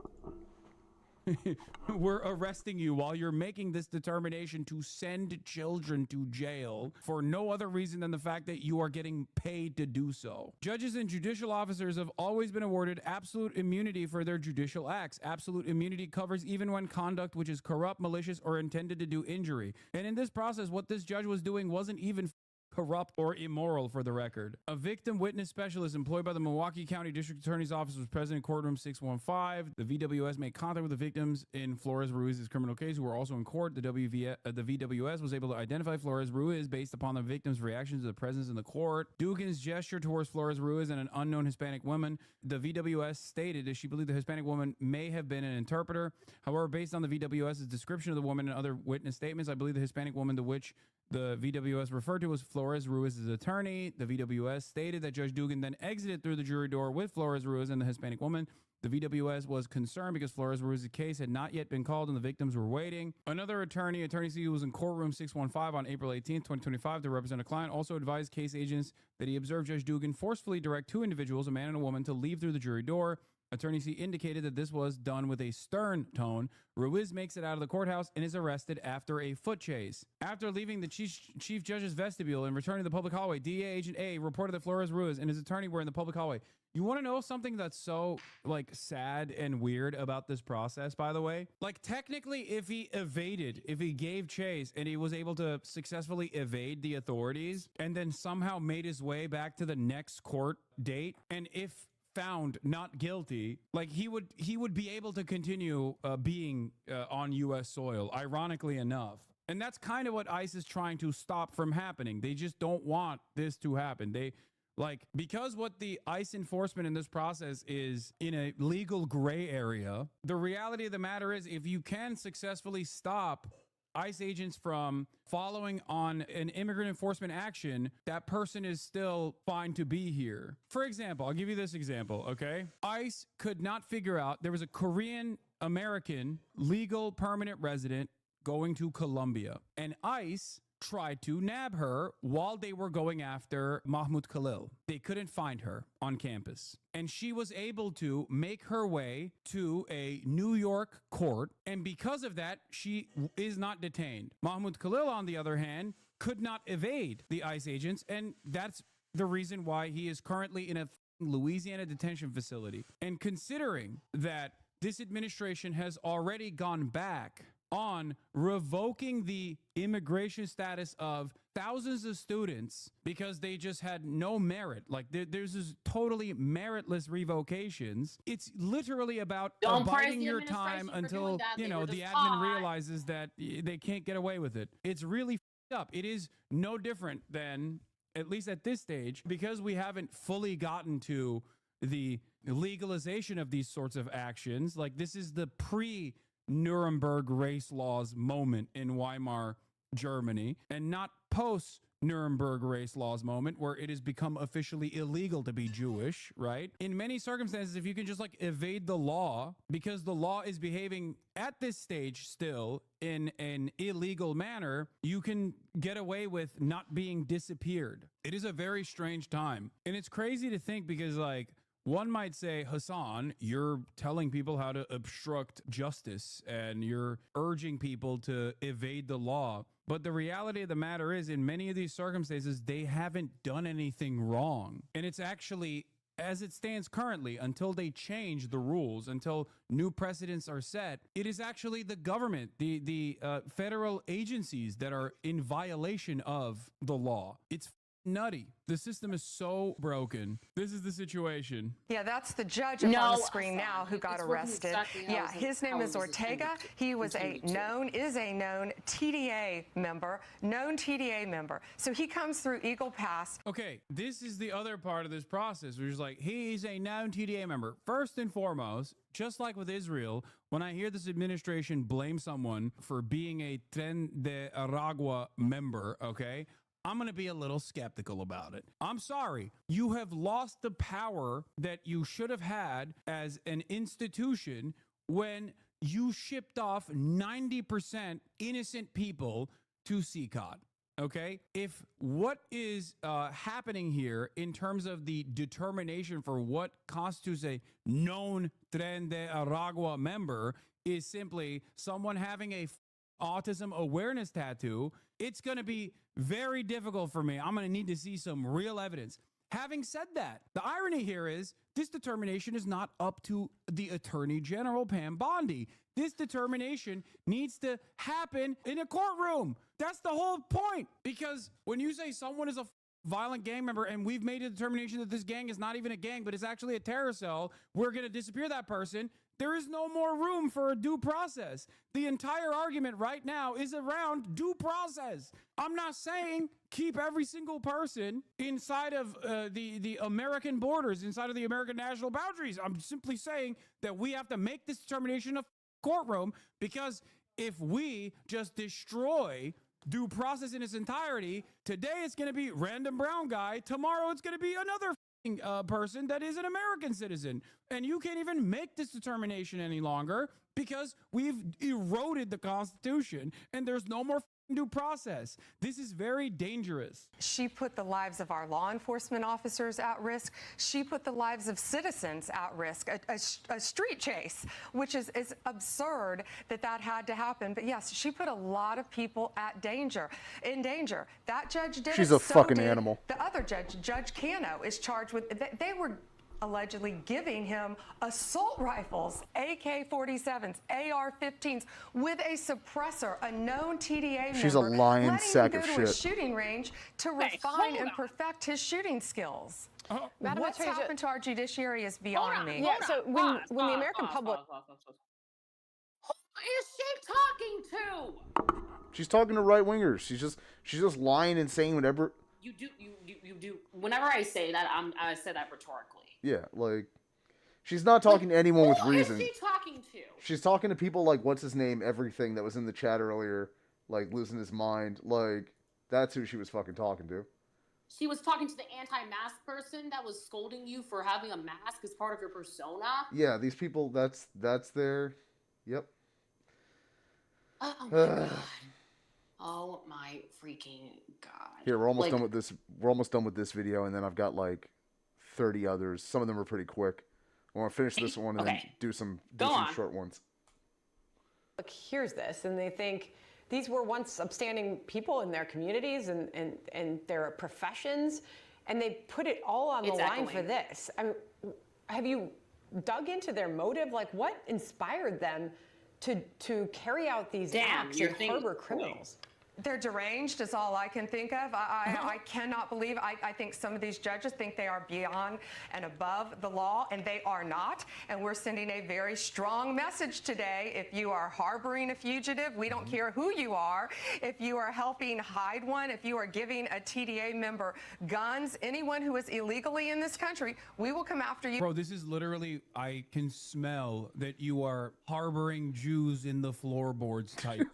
Okay, Jesus, this is straight up Inglorious Bastards. Oh my god, you are harboring enemies of the state, are you not? You recognize the Holocaust adjacency. Excuse me, but wait, what the Attorney General is stating. Is echoing. It's like I can hear you. I can hear the stream, and I can also hear it coming from your thing.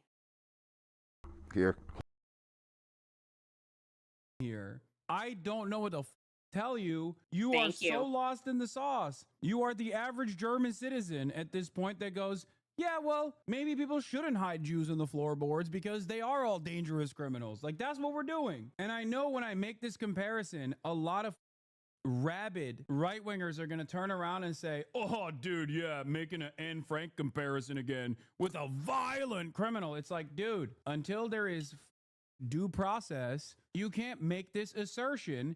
And this entire conversation is happening because they don't want to have due process. If I could just finish off with this idea, very significant development that you're arresting judges now. Now, it could be that the judges have engaged in terribly bad behavior and deserve to be arrested. But you know what critics will say? They'll say, oh, this is a government that is expanding the powers of the Article 1 of the Constitution. Now they're arresting judges. How do you respond to that? No one is above the law, John. No one is above the law in this country. And if you are...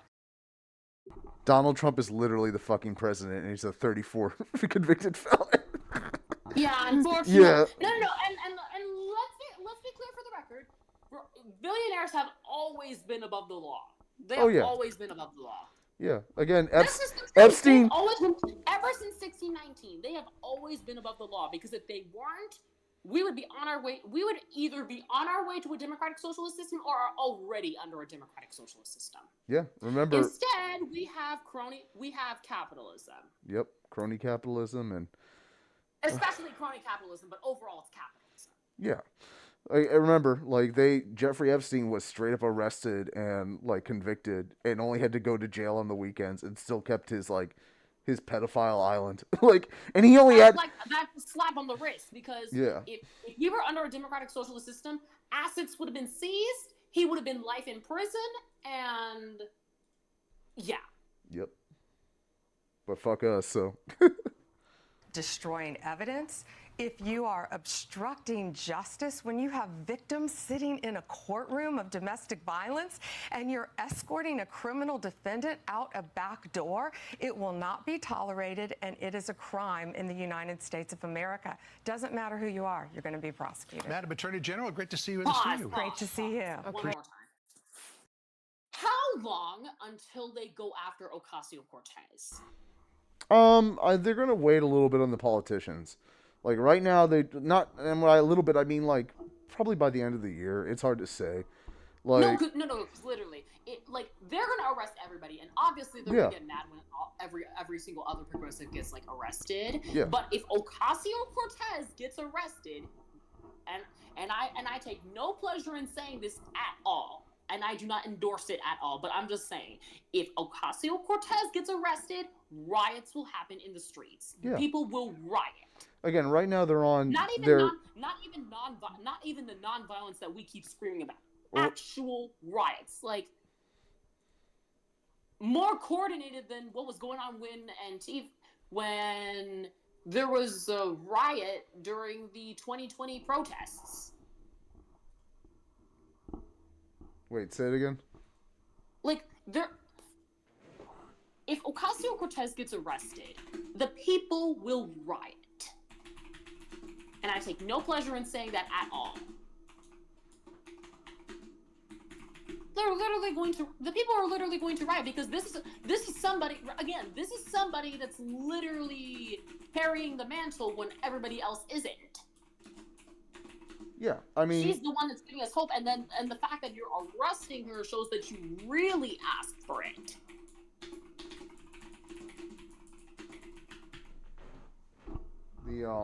Yeah, I mean, it's gonna happen. But probably by the end. It's literally gonna happen, whether it's Ocasio-Cortez getting arrested or something else. But we definitely know that Ocasio-Cortez getting arrested will increase the chances of an actual riot. Not even the non-violent protests that we keep seeing over here. Yeah, they're boiling. The non-violent protests. When Ocasio-Cortez gets arrested, the non-violent protesters will be down the hall. The riots are here. Ooh, hold on, we got a chatter. Capitalists want you to believe that you're in competition with immigrants for limited resources, but at the same time, billionaires hoarding trillions of dollars worth of resources doesn't harm you at all because it's not a zero-sum game. Something doesn't add up. Good job, Gamerjam. Correct. Yeah. Correct, chatter. Correct. Gamerjam, welcome to the stream. Please like and subscribe. We're gonna finish up this Hassan video, and then we're gonna go on to some other stuff. Let's finish this up. Thank you very much. Appreciate that. We are in the dangerous place, dude. We are in a fucked up place right now. Holy dude. Understand, Pam Bondi is making these assertions specifically to avoid due process, specifically so that they get not a legal foothold, that will come later, but at least win the court of public opinion so that they can have a whatever I say goes attitude. And if you are a judge and you try to maintain due process as a way to defend the entire purpose of the courts to begin with, we will arrest you. We will arrest you, and we will defend that arrest on television, and we will try to get the public to be on board with this. So far, we have been lucky enough that the victims like Mahmoud Khalil and the victims like Mosen, victims like Rumeysa Öztürk have been perfect victims, like literally perfect victims. That makes it much easier even devoid of Democratic Party resistance, that makes it much easier to make a convincing case in the court of public opinion. That is why I say we're fortunate that the administration that's trying to do these horrible actions is too incompetent to play this smart. They're not moving slowly. That falafel looks so fucking good. Civil liberties. They're moving in a belligerent manner. Yeah, I mean, the points that were being made were extremely good. And as I was just saying earlier, if I'm going to say it again, and I take no pleasure nor do I endorse this. I'm just explaining. If Ocasio-Cortez gets arrested, the nonviolent protests will be shifted all the way down at the end of the hall, with the riots taking the center stage. Like, the people are going to be really aroused, as somebody would like to say. And by aroused, they're gonna be hard. They're gonna be rock hard. Jack to the tits. That's a Big Short reference. What do you call it? God damn, I got a whole bunch of videos lined up. What was I gonna say?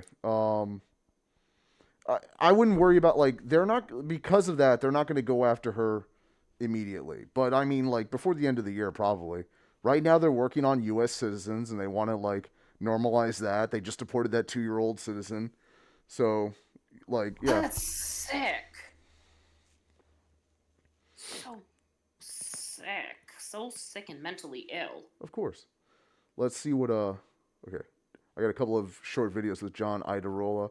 Yes, I know, like, still under TYT, but, you know, hopefully he'll jump out soon. He's literally the only He needs to leave. He needs, like, I hope that he can find a way. Like, I hope that that fortunes will give it, and then he can finally criticize he can finally criticize Chink and Anna. Oh, what a hoot that will be as soon as like, especially Anna sees that John has turned on them, because it's like, don't be surprised. We can see you grifting coming from a mile away. It's possible that he has a direct contract that we're not aware of. Because, like, I mean, 1.15 million subscribers, that tells me he's got the capacity to jump ship. He can't take the Damage Report brand with him, but he can, like... He can make something new. Yeah. And again, he just had a kid. Like, I can understand his desire not to rock the boat too much right now. But, like, the capacity to leave is there. And I'm sure he's thinking about it and he's weighing his options.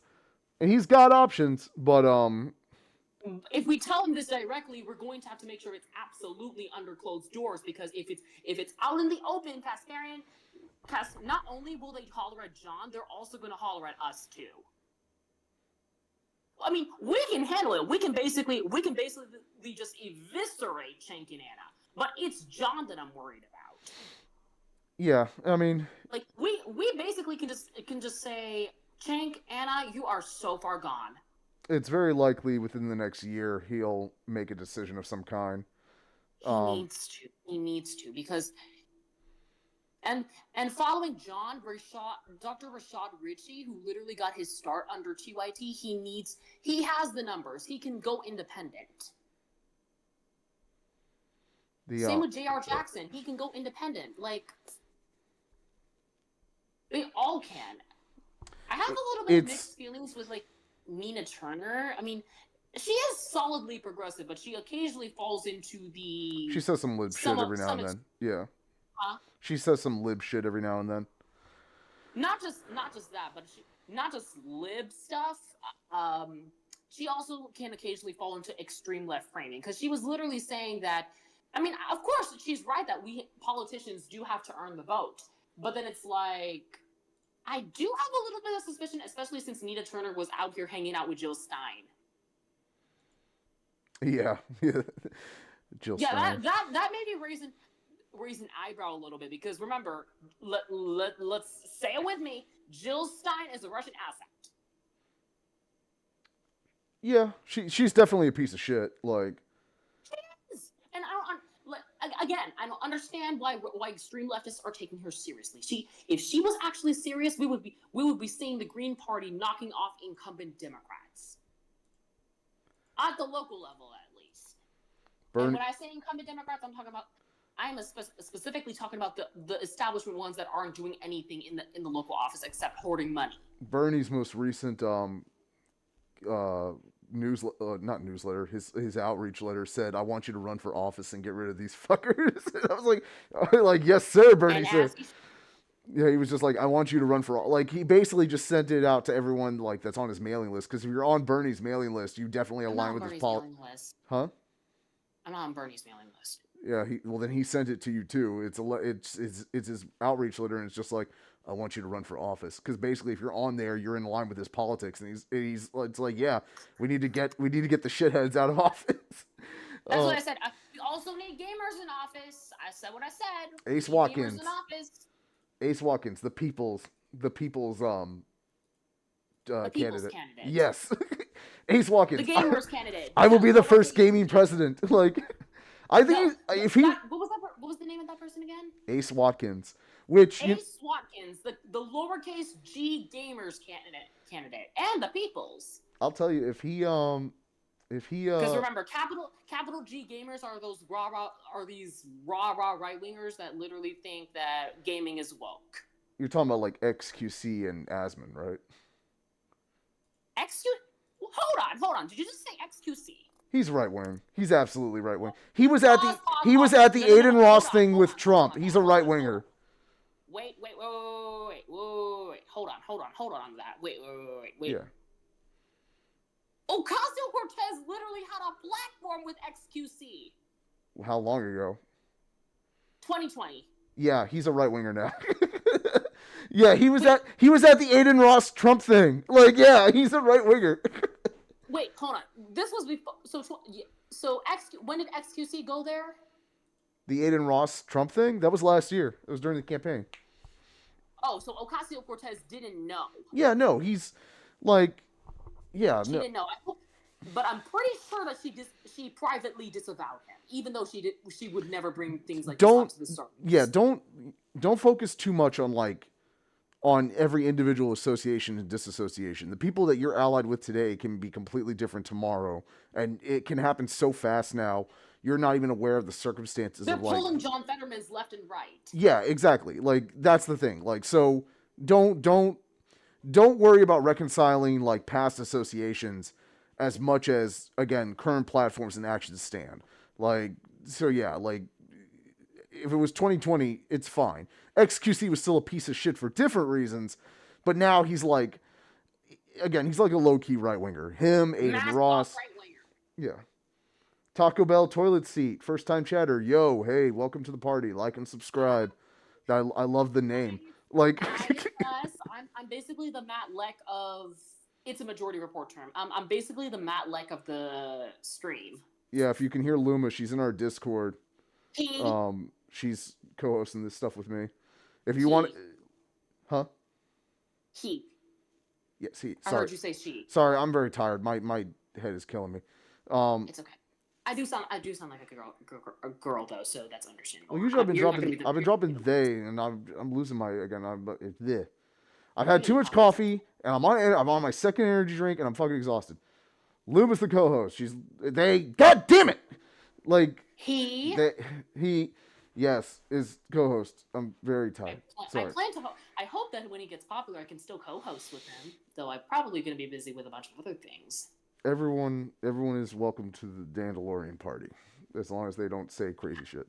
And he also has a little bit of co-hosts too. He also like the other people that are on here. My Scotsman and Leo, and I've talked to Jeb once or twice by voice. I'm just the more prominent. God damn it! I'm the more prominent. Possible. I got another damn bot. Possible ban evader monitoring. Yeah, it's that fucking thing. Okay. How do I mute that? All right. Let's see what Park Rose has to say. Well, we're doing John first, and that yeah.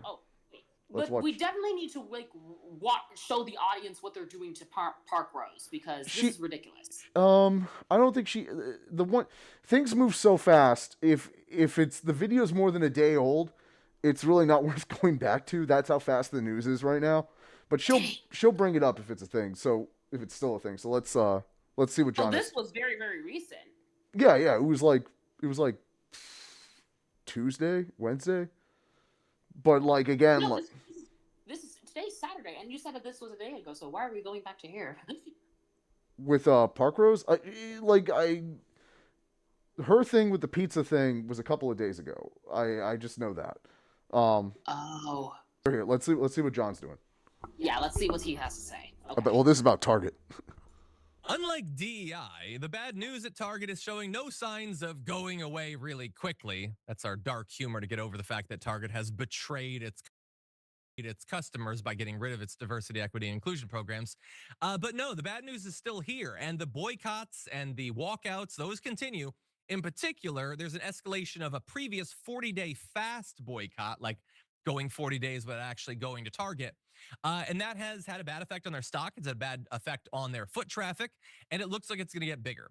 Because the Reverend Jamal Bryant said earlier this week that the Minneapolis-based retailer has not met all of the boycott efforts' demands.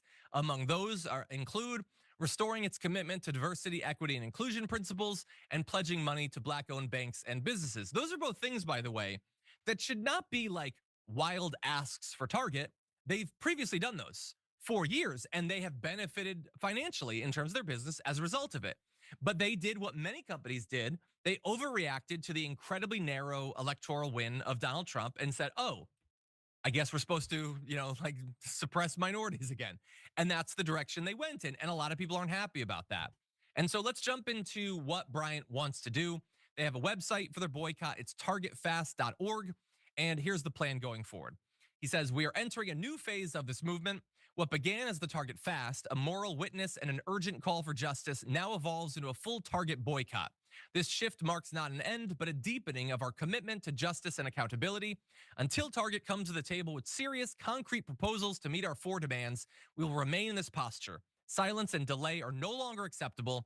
Our communities deserve action, not platitudes. Our demands are not radical. They are righteous, reasonable, and long overdue. The only thing I would add to that is, again, they're good for business too. So, and he specifically says, we don't want platitudes. Well, Target has responded to this, and unfortunately, it's looking a bit platitudinous. So they said, we have an ongoing commitment to creating a welcoming environment for all team members, guests, and suppliers. It's core to how we support and grow our business. We remain focused on supporting organizations and creating opportunities for people in the 2,000 communities where we live and operate. That was a whole lot of words, and you know what it said? That's what, nothing. It says literally nothing. It's vague. Which communities? Oh, you're talking about like geographic areas. You're not talking about like, hey, why are you like turning your back on trans people and gay people? You used to do like a pride section or whatever, and then like 3 Republicans made TikTok videos about it, and you were like, okay, I guess screw all those people. And supporting Black businesses, used to do that. Not anymore. You can't even you can't put the word black in your quote. You literally can't even do that. That's barely a platitude. Platitudes should at least kind of address what's being talked about. Target didn't even do that right there. And so if I was Jamal Bryant, if I was supporters of this fast, that is less than nothing, because that to me is just them saying, we're going to keep going in the direction we're going in. I guess they haven't hurt financially enough. And so let's see what they've already experienced. Is again, according to the Boycott Efforts website, they say Target's valuation has fallen by $2 billion. Their stock dropped by 57%. They've lost over $4 billion since January 2024. Foot traffic and online engagement are steadily declining. So we have previously talked about the foot traffic drop off there. So I'm not going to remind you of all that. But I did decide to take a look at their stock because I don't want to always just assume that the last time I looked is accurate. So I went on Google and I looked back over the past 6 months, and it's not great. Like from Target's point of view, big drop off initially, and then steadily just trending down. And it doesn't have to be this way.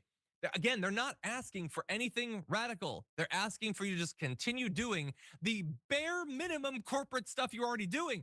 Like what Target was doing was the stuff corporations do, which is like kind of lip service, a little bit of funding for organizations, and not being outright hostile to these communities. But unfortunately, that's the direction they've gone on. And I don't understand why at this point. Like, sure, everybody after November was like, oh my God, I guess MAGA's everywhere. I mean, Donald Trump won by 250,000 votes. He won with not even getting the majority of the vote. I guess we need to rethink everything. But is it looking like that now? Does it look like the future is MAGA? Does it look like even the midterms are going to go MAGA? I'm not asking for them to do the right thing because it's the right thing. They're a corporation. They're never going to do that. I'm just asking them for them to not shoot themselves in the foot financially by continuing down a disastrous path, a path that looks disastrous going forward and is already disastrous just a couple of months in to this new administration. So I approve and support of what Bryant is doing there with the boycott. Obviously, there are many of these sorts of boycotts targeting companies like Target and Amazon and Walmart, some of these corporations that have thrown their lot in with MAGA. And they're going to continue to suffer until they see reason. He's right. I mean, you should think I mean, I'm not sure if you thank Nina Turner for leading the charge, but yeah, Nina Turner was the one that led the charge against Target. It was a good move. Like, the best, like, what is it? Just like we're boycotting Nintendo, we are boycotting Target. For different reasons. Well, similar, okay. Target's, we're still boycotting capitalism, but in the case of Target, we're boycotting, like, specifically more so rainbow capitalism. All that cheap pandering that was done for years to... That rainbow capitalism is still capitalism. It's an insult to my dignity. Well, yeah. Well, yeah. Oh, God.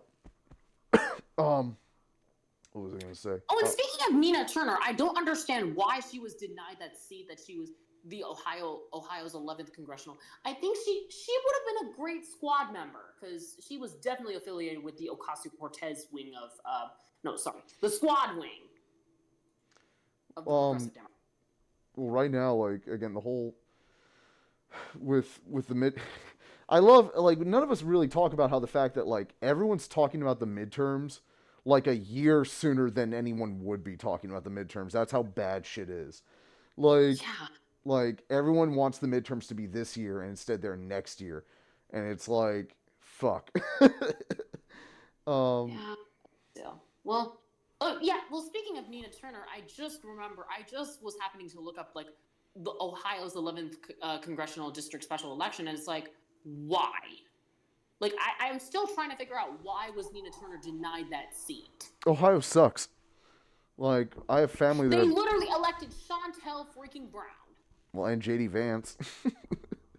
Like, Ohio. We're not talking about J.D. Vance right now, even though he's scum. He's subhuman scum. But, like, listen. No, because Chantel Brown was endorsed by Israel and a bunch of other moderate establishment Democrats, including Hillary Clinton. And then, the notable organizations, there was, like, the Congressional Black Caucus PAC, Democratic Majority, pro-Israel, like, things over there. And then for Nina Turner, guess who we got? We got, like, majority of, like, the dream team. We got, unfortunately, Elizabeth Warren didn't endorse. Boo. But, yeah, the U.S. Senators, we got Ed Markey, we got Bernie Sanders, we got... Oh, and I love to read these names over here. Jamal Bowman, Cori Bush, Pramila Jayapal. I'm just going to read off of the ones that I know of the most. Like, the ones that are, like, I still have heightened support for them. Jamal Bowman, Cori Bush, AOC, Ilhan Omar, Mark Pokin, Katie Porter, Ayanna Pressley, Jamie Raskin, and Rashida Tlaib. Like, they're literally, like, the best progressive people they have. And somehow she still lost. It's before the inauguration, like the day before, we were in a completely different environment. The soil was not ready, was not primed for progressive candidates. But like the day after the inauguration, when Trump is like, "I'm just gonna fuck every American," that was a wake up for a lot of people, and some people are still waking up. But like, that was like a snap to it. It's like, oh, okay. And the notable individuals over here, we have Crystal Ball. Crystal's good. I'm just going to go off of the progressive host. Crystal Ball, John Iadarola, Kasparian. Kasparian's not a progressive. Huh? Kasparian's not a progressive. Oh, I know she ain't no progressive no more. But I'm saying, like, before she officially pivoted. I don't think she ever really was. Like, So why did she endorse Nina Turner as opposed to Chantel Brown? Appearances. Like... She wanted to still appear progressive. Yeah. I don't... She's really rooting for Chantel Brown.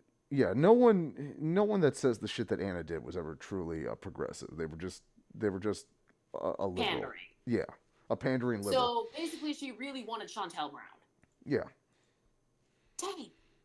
Okay. Yeah. Kasparian. No, the reason why I mentioned Kasparian is because, like, faux-aggressive, but she's still notable. She's still a notable person. That's a good one. Faux-aggressive. I like that one. That's good. Faux-aggressive. Yes, I said what I said. It's a good one. Kalinske.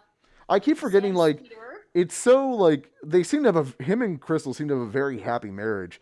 I just would never picture those two getting married, but I mean, they seem to be. No, they actually got married. Yeah, Crystal and Kyle. Yeah, and like I'm glad they're happy, and I'm glad they appear to have really good chemistry. But if you took those two people off the street and said they're gonna get married, I'd be like, really? Like, all right. So yeah. So basically, Crystal Ball, Kyle Kalinske, Sam Cedar, Hassan did not endorse. Nina Turner? Nope. Interesting. It does not say anything about the notable individual section that said that. He might have just not been included because nobody likes mentioning who he endorses. Or maybe it's just the thing. But of course we have the other progressive grifters. We have Cenk Uygur, who is returning to his Republican roots, without the liberal. We have Cornel West. We have Marianne Williamson and Andrew Yang. Frauds that those three are. No, because Andrew Yang endorsed Biden, and even though he was trying to sound like a Bernie Sanders or an Elizabeth Warren type of person, Andrew Yang was just a grifter. Yeah, Andrew Yang was the one that was like universal basic income. My wife was sexually assaulted, right? I think so. Yeah, he's a piece of shit. But then it's like, I remember. He's still a grifter, though. He's still a grifter, though. He's a grifter. He's just a straight up grifter. Like same with Marianne Williamson and Cornel West. Oh, definitely Marianne Williamson. I don't know anything about Cornell myself, but I'll take your word for it. He actually endorsed like Bernie Sanders, but then it's like he's more part of. He ran like I don't know. I think he's part of the extreme left. But yeah, Marianne. Now that I think about it, I am happy that Ocasio-Cortez did not endorse. Marianne Williamson, because she's like, yes. She's like crazy. Like she's like a dear. she's like a. Guess who also happened to endorse Nina Turner too? Donald Trump. Not Donald Trump. No, who? The guy who was arrested. Bob Menendez. No, not that person. Not Bob Menendez, but the guy that was arrested for apparently sexually assaulting people. You gotta narrow that down. Like, come on. Diddy. Oh, Diddy did? Oh, shit. Diddy literally endorsed Nina Turner, and I was like, that's shocking. Well, Diddy does, like, that was just for optics and because she's a black woman. I think it was probably. Yeah. But if Nina Turner just gave back the endorsement, that would have been a great rebuke. When Diddy got arrested last year, right? Wasn't Nina's election like I think it was last year, yeah. Yeah, but wasn't her election like 2 years ago? Yes. No, yeah. It was like 4 years ago. Yeah. So again, don't worry too much about past associations. Like shit changes overnight. Like I know. I'm not scolding her for that. I'm just saying like, oh god, that's like, ooh dang. Here, we're gonna watch. It's like we're gonna watch. It's like the same thing with Joe Rogan endorsing Bernie Sanders. And then COVID broke his brain and he went crazy. All right, let's watch John rip into Doge and Elon, those pieces of shit. Doge, what do Americans at this point think about Doggy, about Elon Musk's massive, wasteful, probably illegal boondoggle to shred government and make it even more it's definitely capable illegal. of doing anything other than what billionaires want?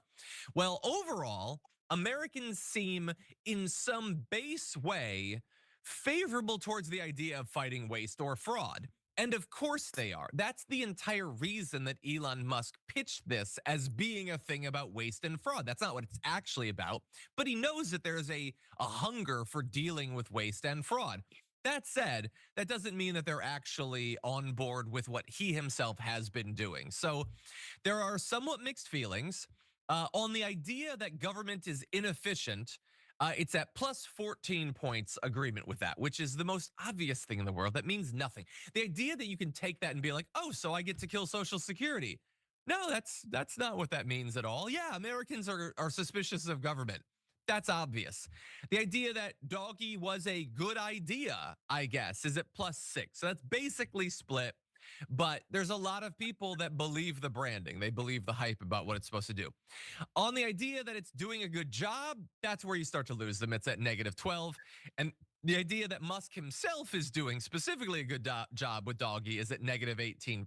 So they like the idea that there's people looking into waste and fraud, which, by the way, there already were. My God, if you think that Elon Musk came up with the idea of doing an audit, hold on, I feel really bad for the state of. What? Say it with me. They're not trying to find the fraud, race, and abuse. No, they're not. The fraud, race, and abuse. Yeah, it's so. You don't need to sound the alarm because there's an emergency. You are the emergency. Yeah, like when this started out, there was a small like layer of fog over the whole thing, but like 3 months in, it's like no, like this is a crime. Like this whole organization is a crime. We can literally see it from a mile away. Yeah, like none of the numbers were true or lined up or were even possible in the first place. They've stolen every American's financial data, and possibly, and it sounds like they've stolen the medical data too. Video after this. Oh my God, we got another masker. Take off that COVID mask, you Biden lover. You won't mask me like some rabid doge. COVID was 5 years ago. Hold on, no. Let me do this. You got to get in the Biden lover. Here, you know. Like Joe Biden over here, but just not for the reasons that you state. Luma, you got to pull up the stream just long enough to pull out the chat. That way you can respond to the chat too. No, I'm not signed in though. I'm not signed in. Fair enough. But yeah, no. So we got another. I'm not signed in to so hold on one second. But I know they can hear me. Yeah, brother, never forget. It's porous, you jackass. There's holes in it. It's not for COVID. Do you people know how masks work? Really? Okay, look. No, they don't know how masks work. And also, no, we are not Biden lovers over here. We're not. Fuck Joe Biden. I missed that part. These people they say such crazy things. Like I don't have time to like. We're not saying let's go Brandon for all the wrong for the same reasons. Yeah, just fuck Joe Biden, that old bastard. So you might as well say let's go Brandon because that's what they want to. Hold on, I gotta warn him. Yeah. So brother, just tell him let's go Brandon. Just tell him let's go Brandon. You're right. They'll understand. Let's go Brandon, buddy. But no, for real. So I gotta warn him. So brother, you can stay in the chat. Yeah. So you can stay in the chat, but if you start like being annoying, I'll give you a timeout. If you want to behave and just watch along and act normal, you're welcome to stay. Yeah, okay. Dude, again, fuck Joe Biden. Like, now are you going to behave or are you going to like pitch a fit about the mask for the rest of the stream? Just let me know. Like, if I have to warn you now, if I have to ban you, I'll do what I have to. So... Bro, are you talking to yourself now? What's going on here? Just continue the thing. Let's just continue. Our country.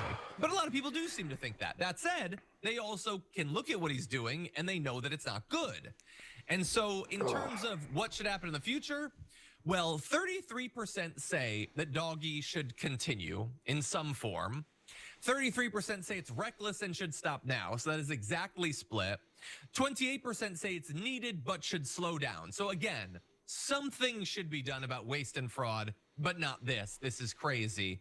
And 4% say there's no need to cut the federal government, which I don't even agree with that. So that's sort of weird at this point. So, and by the way, once you split it up amongst, different political parties and everything, you get a lot of disagreement.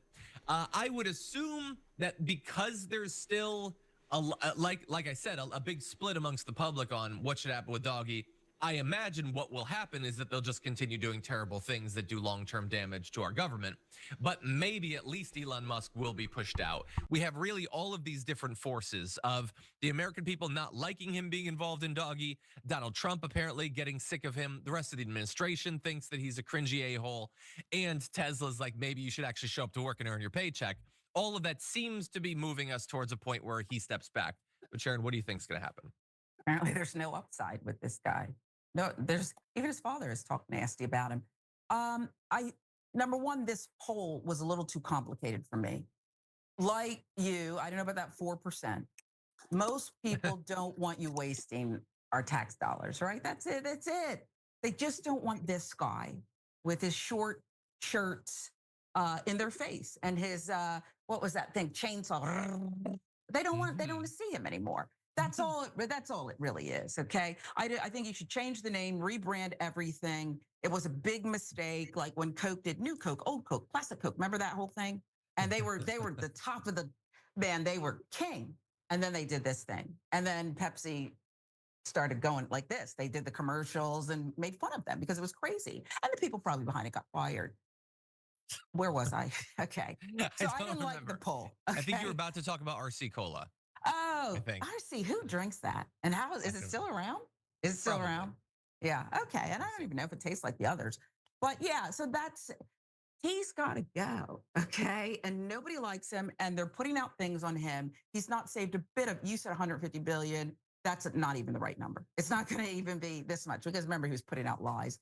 He's got to go. Stop this. We'll cut waste another day. But for now, he's going to cost him more in lawsuits. From good people who, Social Security. What about the seniors? We're going to end up having to bail people out. This guy's done a lot of damage in like 90 days. A lot of damage. 100%. And almost certainly, again, like they are almost certainly breaking the law in a variety of different ways. Sure, the why not? The little twinks that he sends around himself to. But there's not going to be any investigations because again, they're above the law. They can do whatever they want. They're part of the elite class. They can just break the law and it doesn't matter. Okay, brother, if you're gonna just say she's a liar, obviously it's a fake blonde job. She did her hair. If you're gonna just be an annoying pain in my ass, I'm gonna time out you. Do you want to behave? Seriously, yes or no? Tell me yes or no, or I give you the timeout. What do you want?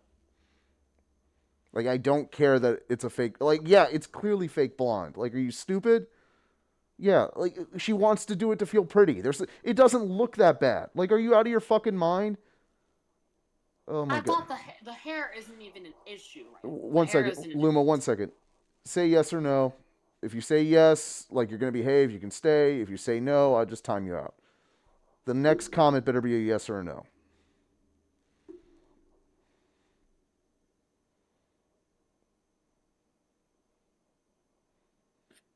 Okay. Yep.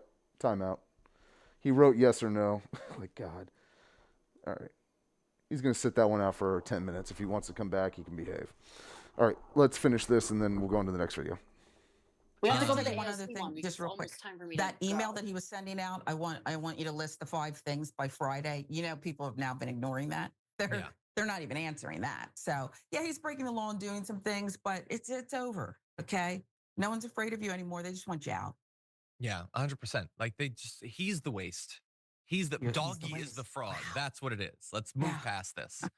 And so we'll see what happens. Again, I totally agree with that number too, the $150 billion. And again, cutting is not saving. Those are not actually the same thing. I saved $3,000 by not paying my mortgage. That's what these people are doing. Basically, they're stealing.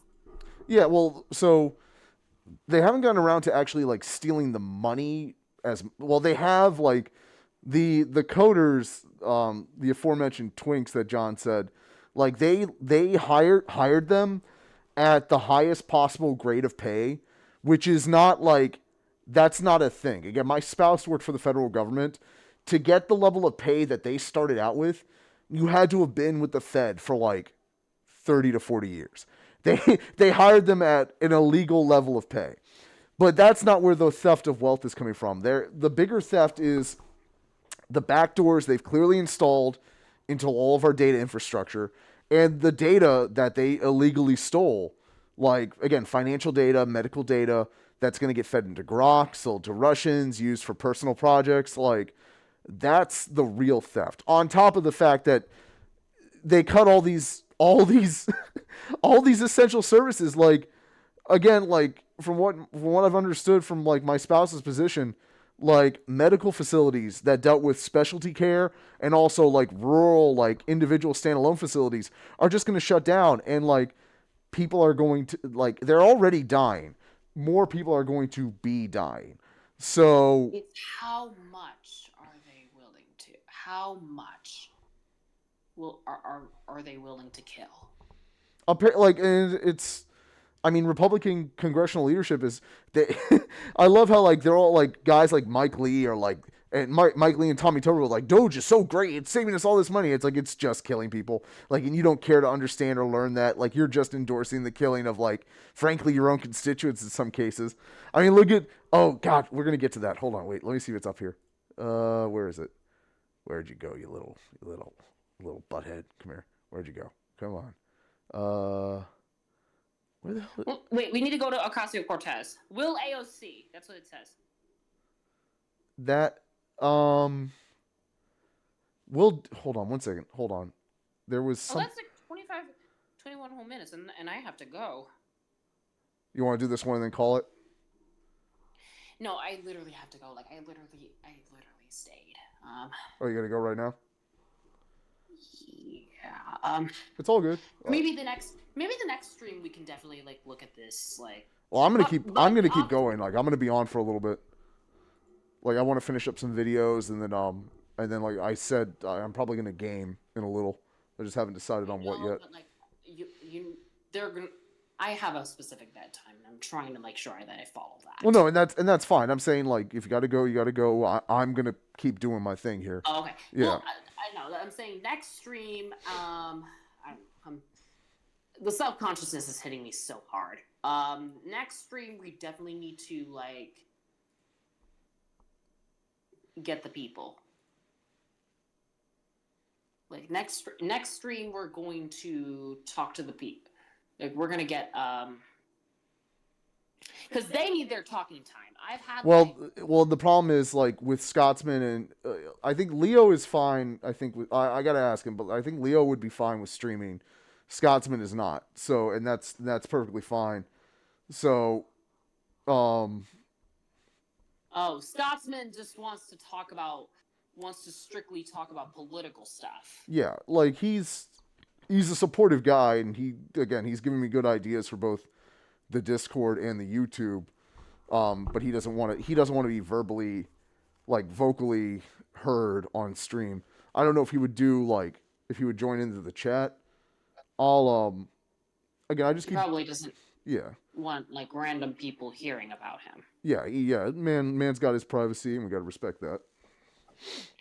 Yeah, we do too, and I understand you're saying the word spouse, but you know. What? No, because you primarily say, like, you know, spouse, but I already know what it means. I already know that it really means wife in your case. Potentially. Again, my personal life is very separated from.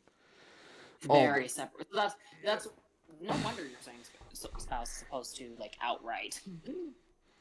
Yeah, like, I don't know. I just mostly assume wife because, you know, the heteronormative society that pushed down, like, it's like the dominant narrative is that you assume people are straight until they explicitly tell you that they're LGBTQIA+. Yeah. Well, not only that, well, like, if you go by recorded averages, it's still higher for heteronormative, at least on paper. Like, they could be just masking because homophobia is so rampant. Yeah, it's still, again, everyone's programmed a certain way. Unfortunately, it's deprogramming that shitty mindset that's going to take time. Yeah. So, yeah. Okay. Yeah. We definitely need to review the rest of these videos. Like. Well, I'm going to be going through a lot of them. Make no mistake, there will be new videos within a day. Like, the turnover for content is unending right now, which I was both dreading and looking forward to. Like, I did not want to be back to, like, watching, like, a million videos a day to stay on top of the political madness that's happening. But on the plus side, I like, can basically inform you of what's going on because I have the time. you have the time. That meaning I can just basically go through the important topics and hash out what we're going to discuss. Well, I'll give us a listen. If whatever, like, if you were still around, we would probably watch the AOC one next. But I want to find, there was that one about Sarah Huckabee Sanders crying about like not getting state aid. Oh no! Yeah. Anyway, She's like, please help me. My state is desperate. And it's like, get fucked. Like, listen, all I'm gonna say is, oh no. Anyway, I didn't think the leopards would eat my face. Yeah, that's my reaction to it. But all right, I'm gonna see you next stream. All right, Luma. I'll hit you up later. I'm probably. We can allow the people. Hopefully, we can allow their talking times because I just dominated. I just literally steamrolled them. It's fine, but again, like again, it's not on you. It's on me. But at the same time, like Scotsman didn't I want have to. a lot of self guilt. I'm literally self conscious. That's why I know I'm not supposed to repeat all these things, but I literally have a hyperfixation problem. It's all good. It's, you know. Yeah. Excuse me. Right. Bye. Bye, Limba. Ooh. Alright, just me and the animals in my Twitch stream that keep popping up. Man, I get like one or two like good ones, like Gamer Jam, and then like people keep disappearing. I got one viewer right now. Who the hell's watching? Who is this? Show yourself! Show yourself! No? Alright. Well, there's so much good Star Trek content. What the fuck? You know what? That's in the Will AOC video. What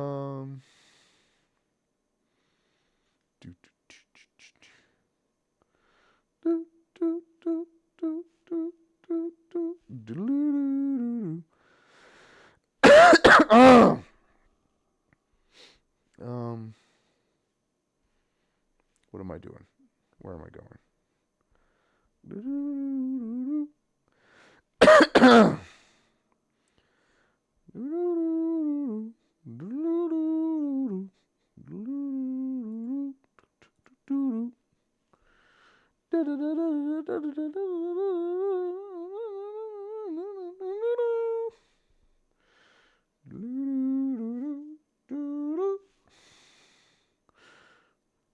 Master control.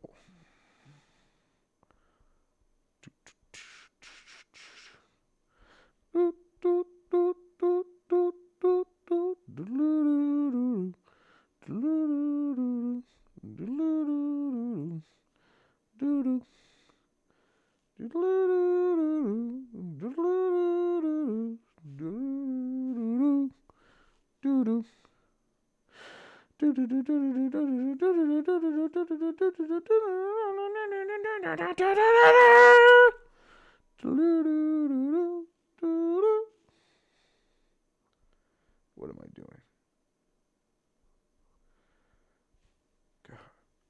God, my algo has been switched up. Let's do another John Ide roll. Even when you think that MAGA has surely hit rock bottom, no, they'll find new depths to plumb. Following the death of the Pope Francis, earlier this week, a number of Republicans are rejoicing, apparently, taking a victory lap. Super fucking weird. Much respected and in some ways sort of revolutionary Pope has tragically passed. They believe, of course, every one of them, that they know more about God, about Christianity, about Catholicism than the Pope ever could because he's one of the woke ones, I guess. This is what Marjorie Greene, she sort of started this trend of dunking on the now deceased Pope. She posted this yesterday saying, "Today there were major shifts in global leaderships. Evil is being defeated by the hand of God." Yeah, that seems like God. Yeah, he hated the Pope. God definitely hated the Pope, and that's why he killed him.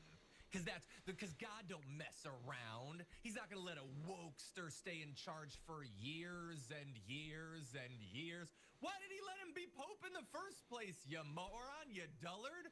Couldn't he have slapped him down way before when he was like a cardinal or something? He was taking his time. He was taking his time. He likes to slow roll at the Pope. Man, Marjorie Greene thinks that God is weak and slow and stupid, and that is not what God is like. That's what you are like, Marjorie Greene. But anyway, also, by the way, she's dunking on the dead Pope. She doesn't even have the cojones to say specifically The what cojones! You got the big fucking cojones, Tony. Hey, Tony. Don't you ever fuck me, Tony. Don't you ever fuck me, Montana.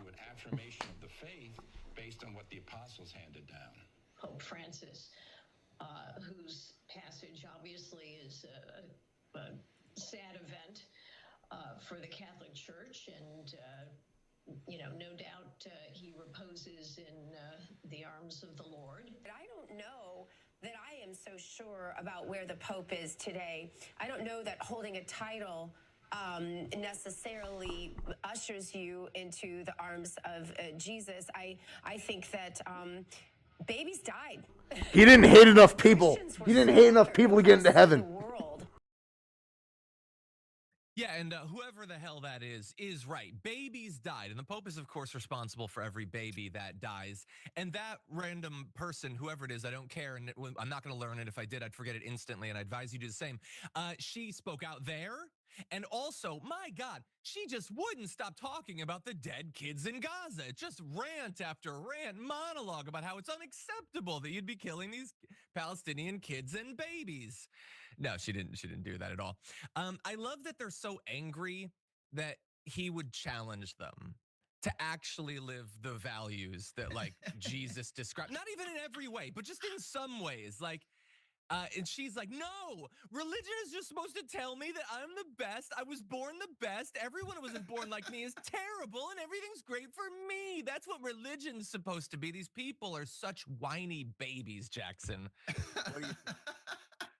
Yeah, man, F the Pope. You know what I'm saying? That's how we starting off this show, which is, yeah, I mean, it's just, obviously it's an endless clown show, but it's just, yeah, God doesn't like the Pope. The ultimate figure of, of the Christian religion, God doesn't like that. God likes guns. God likes bombs. God likes America. You know what I'm saying? Woo! That's what God's all about. That's what God is all about, baby. Guns, beer, sex, drugs, and I mean, that's really as deep as this goes. Yesterday I was on with Dr. Richie and I was talking about how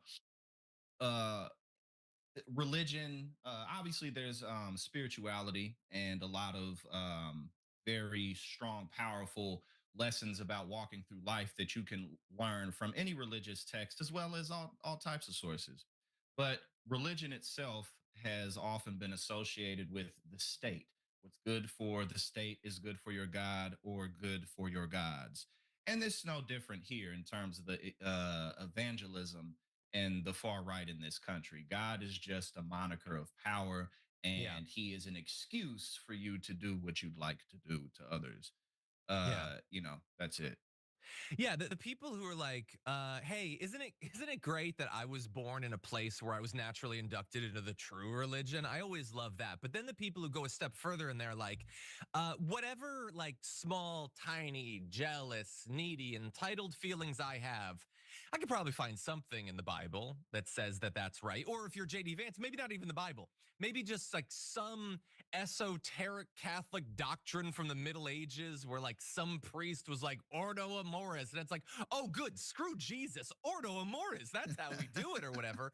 No, but like if you are in a part of a religion or whatever, which is fine, lots of good people are in religions, and you actually take it as a challenge to do better, to try harder, that's amazing. That's admirable. These people, this is the most pathetic and just disgusting stuff I think I've ever seen.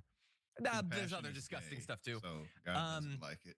Yeah, and I love your description of what God is into. That like he's turn the cheek. No, he's all rock, flag, and eagle. That's Guns what and butter, baby. God is like. This is what God's all about, right here. Exactly, skulls and roses. That's exactly what God is all about. Yeah. Now Trump is not dunking on him, which he could have. He does that sometimes when people die. Instead, he Truth Social this: Melania and I will be going to the funeral of Pope Francis in Rome. We look forward to being there. Dude, like, tone it down with the excitement. Like, you don't have to be that excited. It's not WrestleMania or whatever. Like, it's still a funeral. You can be excited that you're involved because, if I was the Pope, I wouldn't let you come to my funeral. So I guess you're surprised. We all are. But, like, you don't have to be that excited about it. It's still a solemn event. But that said, I just want to get one more angle on this. This is former GOP Representative Alan West, what he had to say about the Pope and him tying it to a prominent political topic. If you know your Bible, even God understood, borders and boundaries. And so when he expelled Adam and Eve from the Garden of Eden, he set forth an angel with a sword of fire to prevent them from coming back in. So I think it's important that we understand and we respect the rule of law. And as Christ said, render unto Caesar what is Caesar, and render unto God what is God. And also in 2 Timothy chapter 4, verses, I believe about 8 to 13, Paul talks about how these members and leaders in the church need to preach the word in season and out. So I think it's really important that you not get caught up in the social, climate. Yay, I forget all that Sermon on the Mount stuff. Well, like one of the few times that Jesus actually spoke specifically, and we can quote, he said, "That's stupid. I don't like that." I've got Timothy 42:1 or whatever. And then there's one other thing that I have found and memorized that mean I don't have to give a damn about anybody. The least of us, I don't know. I found a quote. I have a quote. Screw Jesus. I found a quote. Screw you. You don't look like me. I don't have to care about you. I mean, never mind the fact that the vast majority of these prominent conservative white Christians would feel the exact same thing about Alan West. But whatever, he's trying to be part of the in crowd or whatever, and he's got a quote. So everybody get off his back. Well, you know what? The thing is, the Bible's got more than one quote. We've got a quote. I got a quote, and I'm going to read it as an atheist just to bother Alan West even more. He said this. This is Matthew 25:37. Then the righteous will ask, Lord, when was it we saw you a stranger and welcomed you? And when was it that we saw you sick or in prison and visited you? And the king will answer them, truly I tell you, just as you did it to one of the least of these brothers and sisters of mine, you did it to me. Well, Alan West wants to did it to the least of the brothers and sisters quite a bit. And I guess that's what he'd do to Jesus and to God. You take these people, you take Jesus and you lock him up in Louisiana with no due process, and then you ship him to CCOT in El Salvador, and then you make fun of him online. That's what you do to the least of us, the brothers and sisters and Jesus himself. Filthy liberals. Look, I would say they shouldn't need an atheist to remind them of what their religion expects of them, but they don't need an atheist. They had Pope Francis, and they ignored that too, Jackson. Any final thought? Yeah, well, of course, there's a difference between Jesus and woke Jesus. And, we've crossed the barriers of what Jesus is all about. Woke Jesus is about empathy and compassion and love and kindness and patience and all that other gay stuff. And God don't like gay. So, we can't be having that. You know what I'm saying? And the other Those thing queer that homosexuals are the spawn of Satan. You said that this is not a WWE match, but in fact, that's exactly what this is. That's what politics is in the United States of America.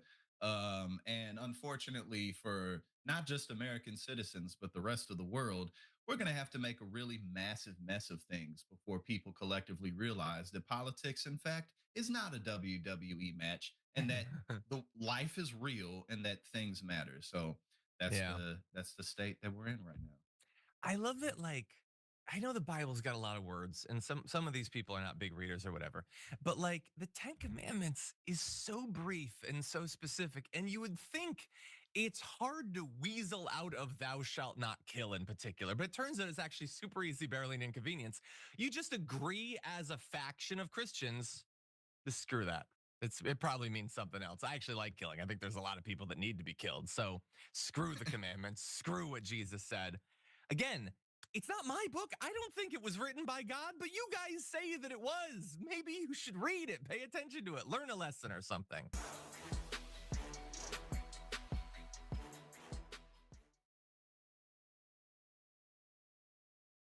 Banger beat.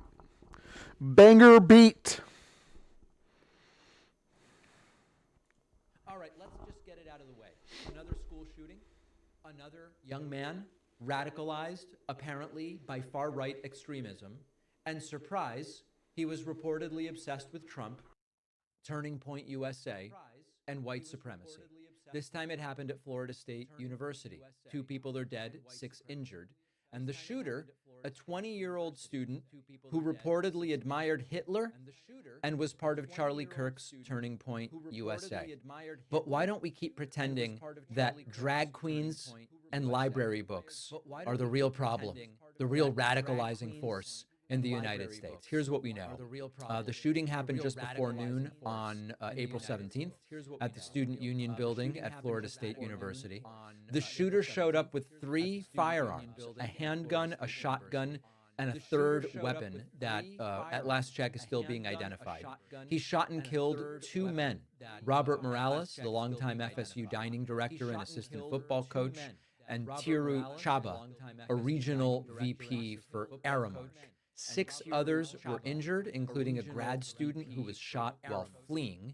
Police responded in 4 minutes and shot the shooter after he refused to comply. I shot the shooter, the shooter is in the but I hospital did not and shoot not the safe. deputy. Here is an interview with an individual But who I knew did the not shoot suspect, the deputy. and here's what he had to say. Certainly not an unclear message. The suspected shooter has been identified by police as an FSU student by the name of Phoenix Eichner. I know it's a big school. Did you happen to know him? So I spent my first 2 years at Tallahassee, now called Tallahassee State College, but we called it TCC. And I was the president of a political talk group we called the Political Roundtable, and he joined the club when I was at TCC. Basically our only rule was no Nazis, colloquially speaking. And he espoused so much white supremacist rhetoric and far right rhetoric as well. To the point where we had to exercise that rule. I also know he was a member of the TCC Turning Point chapter. And since Turning Point? No, not Charlie. Anyone but Charlie. His guys would never do hate crimes. Just like Tim Pool's guy didn't shoot at those people in that grocery store. Oh, no. They're not all... It's like, fuck, you guys have a pattern. You have a pattern of Nazi incels that, like, want to shoot places up. Like, what the fuck are you doing? Like, focus on getting your boys some mental health instead of telling them, like, oh, yeah, the libs and the Jews and the gays are all out to get you. Like, what the fuck are you doing? Get them into painting. Like, Warhammer's a great hobby. Like, be normal. I want to shake you all and just be like, be fucking normal. Fuck. Since TCC, I have seen him in passing a couple times. Today, I was talking to a friend who had talked to him yesterday, or 2 days ago, pardon me, and he was talking about how he wasn't ready for exams. To be clear, Reed, I just want to make sure that folks understand this. So you were a transfer student essentially into FSU, right? So you started the first 2 years in Tallahassee, and that is where you knew Phoenix Eichner, the suspected shooter here. And you say that he was essentially, it sounded like, kicked out of a political club that you were in because of his as you described them, views on white supremacy? Yes, ma'am. So it wasn't necessarily a formal kicking out, but he was asked not to come back, and was really what had happened was we had, it was a debate back and forth.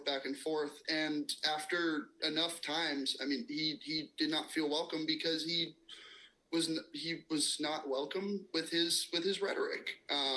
We allow people of all, beliefs, creeds, whatever. And he somehow found a way to not fit the bill on everyone else. So what went through your mind, Reed, when you heard that police had identified the suspected shooter in this instance as this individual who you had known for a couple of years? Initially, pure, unadulterated anger. To think that someone I knew had essentially made me a statistic. To think that, I had conversations with him at a normal level and, person to person. And for it to turn into this, I don't know why he would have done something like this. I don't know where it would have come from. but I'd sure like to find out. The guy's background seems to read like a walking MAGA manifesto, known on campus for pushing far-right white supremacist views, kicked out of the student group, as was mentioned there. His stepmother, a Leon County Sheriff's deputy, gave him access to the guns that he used, and also a fan of Turning Point USA, which is, of course, this overtly Trump-aligned student group run by Charlie Kirk. Trump was asked about this. Here's what he had to say. 2 deceased following that shooting at Florida State University. Following and amid that, is there any changes that you want to see to gun legislation? Anything you see broken with gun laws in our Well, I'm going to have to look. I'm a big advocate of the Second Amendment. I have been from the beginning. I Important thing to clarify after mass shootings. Protected it, and these things are terrible. But the gun doesn't do the shooting. The people do. It's a phrase that's used probably too often. I agree. It's used too often. He's right. I will tell you that it's a shame. I'm just hearing about it now. I just hear about it. I know the area very well. I know the school very well. I know everything about it. It's Florida. And we'll have more to say about it later after. And of course, the only wealthy country in the world that has this seemingly inevitable problem. This wasn't random. This was radicalization.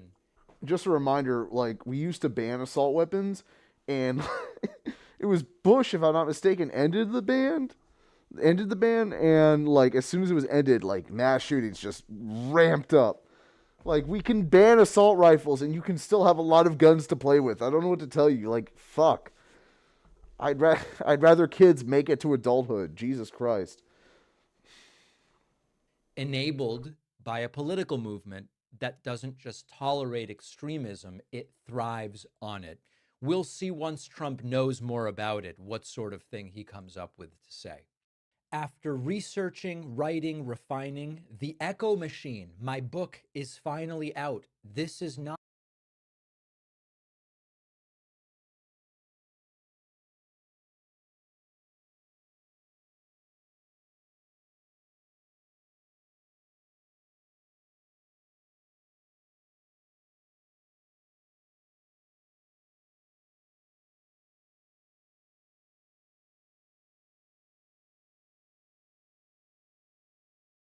But this is like all the more reason that I'm desperately hoping that the Sam Cedar thing happens. Because for those of you who haven't seen the original, like, I guess, discourse on this. Yeah, I'm covering up Denim's cleavage with my face. Fucking deal with it. Doesn't realize you ignore many streamers that try to cause drama with you because they aren't Israeli mouthpieces. Exactly. Like, do you know how many content creators are constantly talking shit? I don't give a. What I give a fuck is when a content creator who is prominent, who has a relatively sizable audience, that is deluding them, that is lying to them about the history of Israel, that is basically doing a form of Hasbara. Yeah, if I talked exclusively about content creators that talk shit about me, I'd be only talking about Asmongold, probably. That I was pronouncing something wrong or something. Oh, yes. And apparently, yes. I was trying to mock their handle on IM, referred to it as a moniker, Right. and then tried to... calling Sam Hyde a neo-Nazi unfair. He's also a pedophile. Sorry, you're right. My bad. Sorry. My bad, you're right. Correction. Can't forget that fucking Sam Hyde, that piece of shit. Rough word to do that on. I saw the clip, and it does look bad, but it also is, I think, a rather uncharitable thing. But they seem to be upset at me for something. So, Dude, I don't know what's going on with Hassan's fit, but that looks fucking fire. And trying to pretend like, well, I just said he said it funny. Meanwhile, the actual clip where Ethan Klein talks about it, he says, I'm starting to think that he said it on purpose. I'm starting to think that he said the N-word on purpose. I think there's literally a clip of Ethan Klein saying, I think Sam Cedar was trying to say the N-word on purpose as a joke. Yeah, because you don't think Hassan is a racist, I think, is the problem. If there's anyone who takes a pro-Palestine side that he doesn't think is a racist, it'd be interesting to know about. But yeah, that's embarrassing stuff over there. it is a little bit embarrassing, but maybe that works. I hope over there. There's a lot of stuff that comes out of that. Like, I see it. Like, I get tagged occasionally, not that often. And to be honest, I'm not on Twitter and certainly not over vacation or blue sky as much as I used to be, that I cannot follow for the life of me. There's just another like universe of names and characters that I just honestly like cannot follow what is going on. I know. Yeah, the only reason I know about this is because of Hassan. And yeah, but it seemed. I hope he's just like kind of Ethan just takes a streamer back. I don't watching really know a him that streamer. well, but I mean, it seems like he's watching not doing that great. And a stream. Maybe needs like a intervention. Welcome to Inception, a la Twitch, motherfuckers. From a friend. People have been trying to intervene with him After as the a friend. what video is? There's a new iDubbbz video. A guy he did it's called Content Cop HV. But Poor Sam Cedar. Just like no idea. Oh, Grandpa.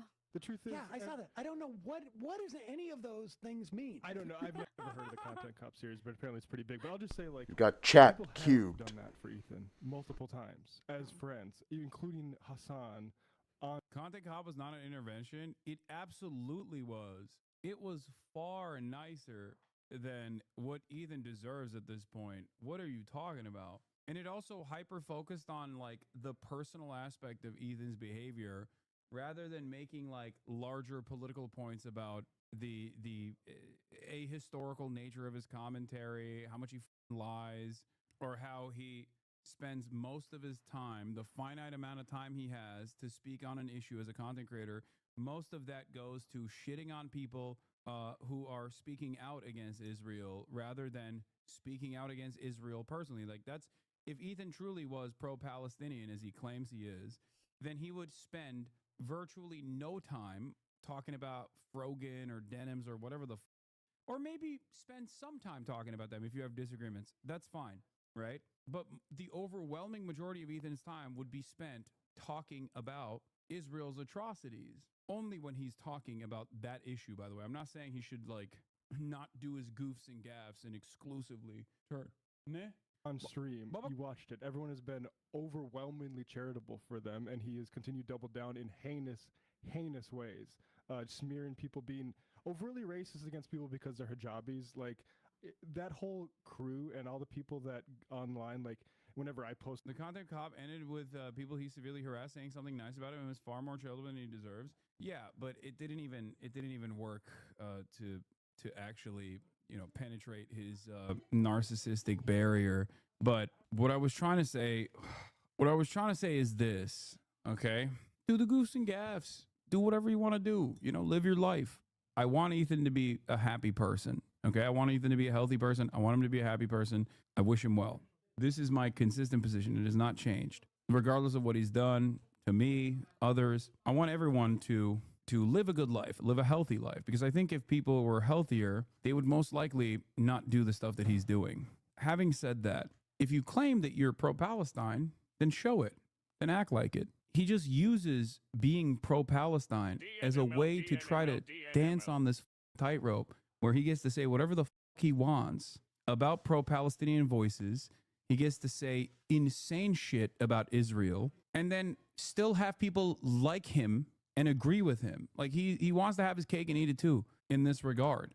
At that point, his claim that he is pro-Palestinian becomes a shield for his propaganda for Israel. That's what I'm frustrated by. The reason why I speak on Ethan is because he claims to be pro-Palestinian and deludes his audience into thinking that he is pro-Palestinian, and that is the only appropriate pro-Palestinian way of covering these issues. The only way to criticize Israel's actions is by constantly shitting on people who are criticizing Israel's actions. Like, that's ridiculous. It's unacceptable. Those videos, they'll get into my reply. Again, quite literally, the only time that he talks about Palestine or he talks about Gaza and he talks about caring about the people in Gaza is when he can highlight how evil Hamas is because Hamas is the one that's causing all of this. As if the apartheid state didn't exist pre-Hamas. Lies defending Ethan. They're all sick. They're all really sick, and I love telling them so. Yeah, it's pretty similar to how J.K. Rowling claims to be a feminist but uses feminism to attack women. Yeah, J.K. Rowling is not a feminist at all. She's only using the moniker of being a feminist as a protective barrier to a hand-selected few group of people that are still TERFs that actually abide by the feminism, but the narrowly defined feminism of being a TERF, a trans exclusionary radical feminist. That's what Ethan is doing as well. It's just marketing at this point. They just say that you're pro-Palestinian, but all the time that you spend talking about Israel is dedicated to shitting on people who talk about Israel's atrocities. That's it. I just have noticed, and, you know, I can't speak to what Ethan Klein is up to. I have not paid attention, but I can tell you within the context of like my family members who, you know, a year ago, or even, you know, my family members who stopped following us on Instagram or whatever it was, or, you know, friends of my father's who are contacting my dad and saying, is Sam anti? They have all basically had to shut down. Oh, and have walked away from the entire. Yeah, except Ethan hasn't. That's the point. Whatever's going on. They just stopped talking about it. They've stopped talking about it. And I would imagine if they were forced to have to talk about it. Aren't you falling for his bait by talking about him instead of the actual issues? No, not necessarily, because every time I talk about this, I'm also showcasing Israeli propaganda, pro-Israeli propaganda, and how it works. He just continues to lash out at those who do choose to talk. Ethan talking to Sam is not going to go well for Ethan, no. But the way I see it is it's a 50-50 if he goes through with it. Because on the one hand, I think that he has to go through with it because he did all this fucking moral grandstanding. But on the other hand, he has to know he's dumber than Sam Cedar. At the very Yeah, like Ethan went to Sam to ambush Steven Crowder. Like and Ethan is dumb. Like he's so goddamn dumb. Like, but like he has to be aware of that. I mean, he's so high on his own supply. He might think he can like out-talk Sam, or he can like blind himself enough to like the things that Sam is saying to maintain his point of view.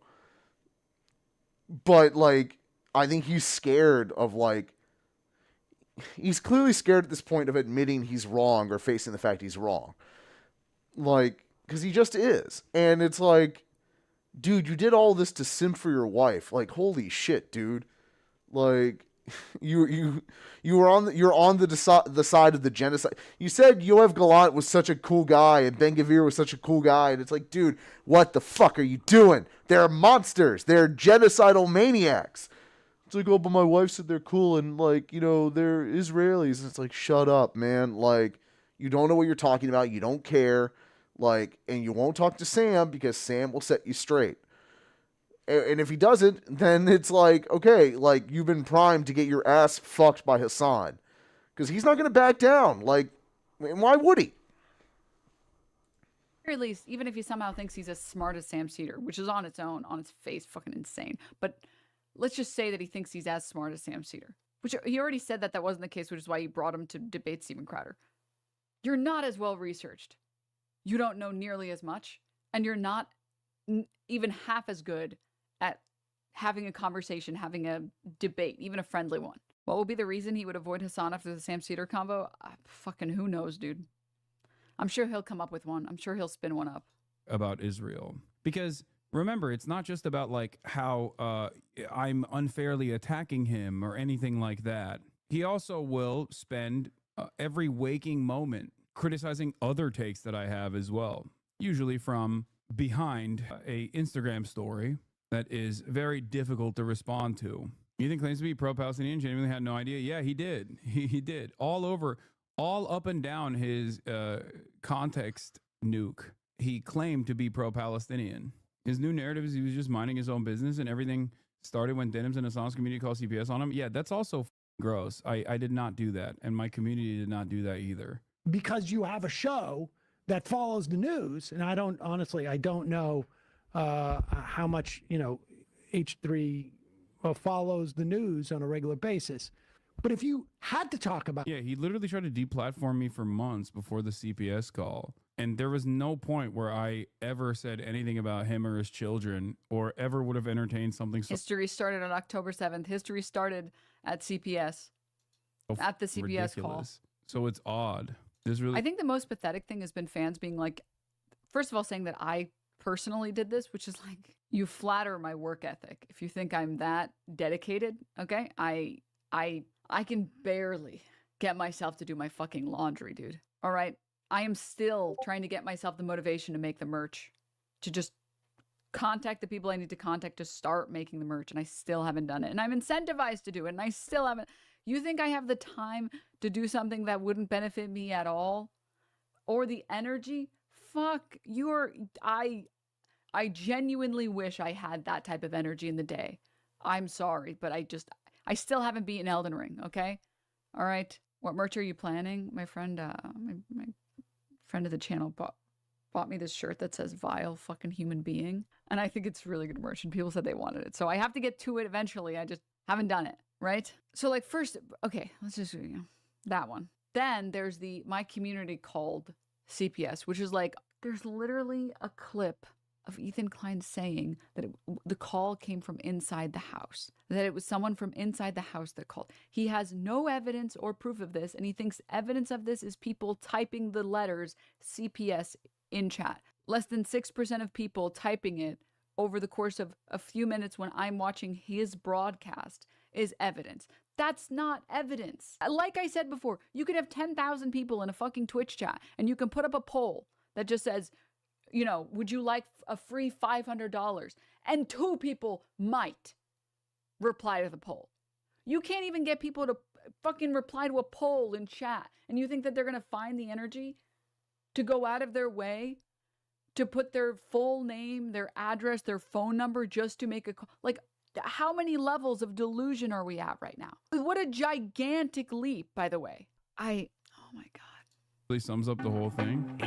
What happened to the CBS thing? Oh, sorry, the skull thing, Skullgate. I don't know. I disavow. You have to understand, he brought up the skulls thing because Hassan broke it down the best. The skull thing just sounds like an Ethan hoax, like self-propagating, like, oh, they sent me skulls. Here they are, neatly packaged, and we just opened them now. Like emergency, like break glass in case of emergency thing he was trying to pull to like drum up like faux support, and it's like, yeah, man, this is fucking stupid. You suck. Like, fuck.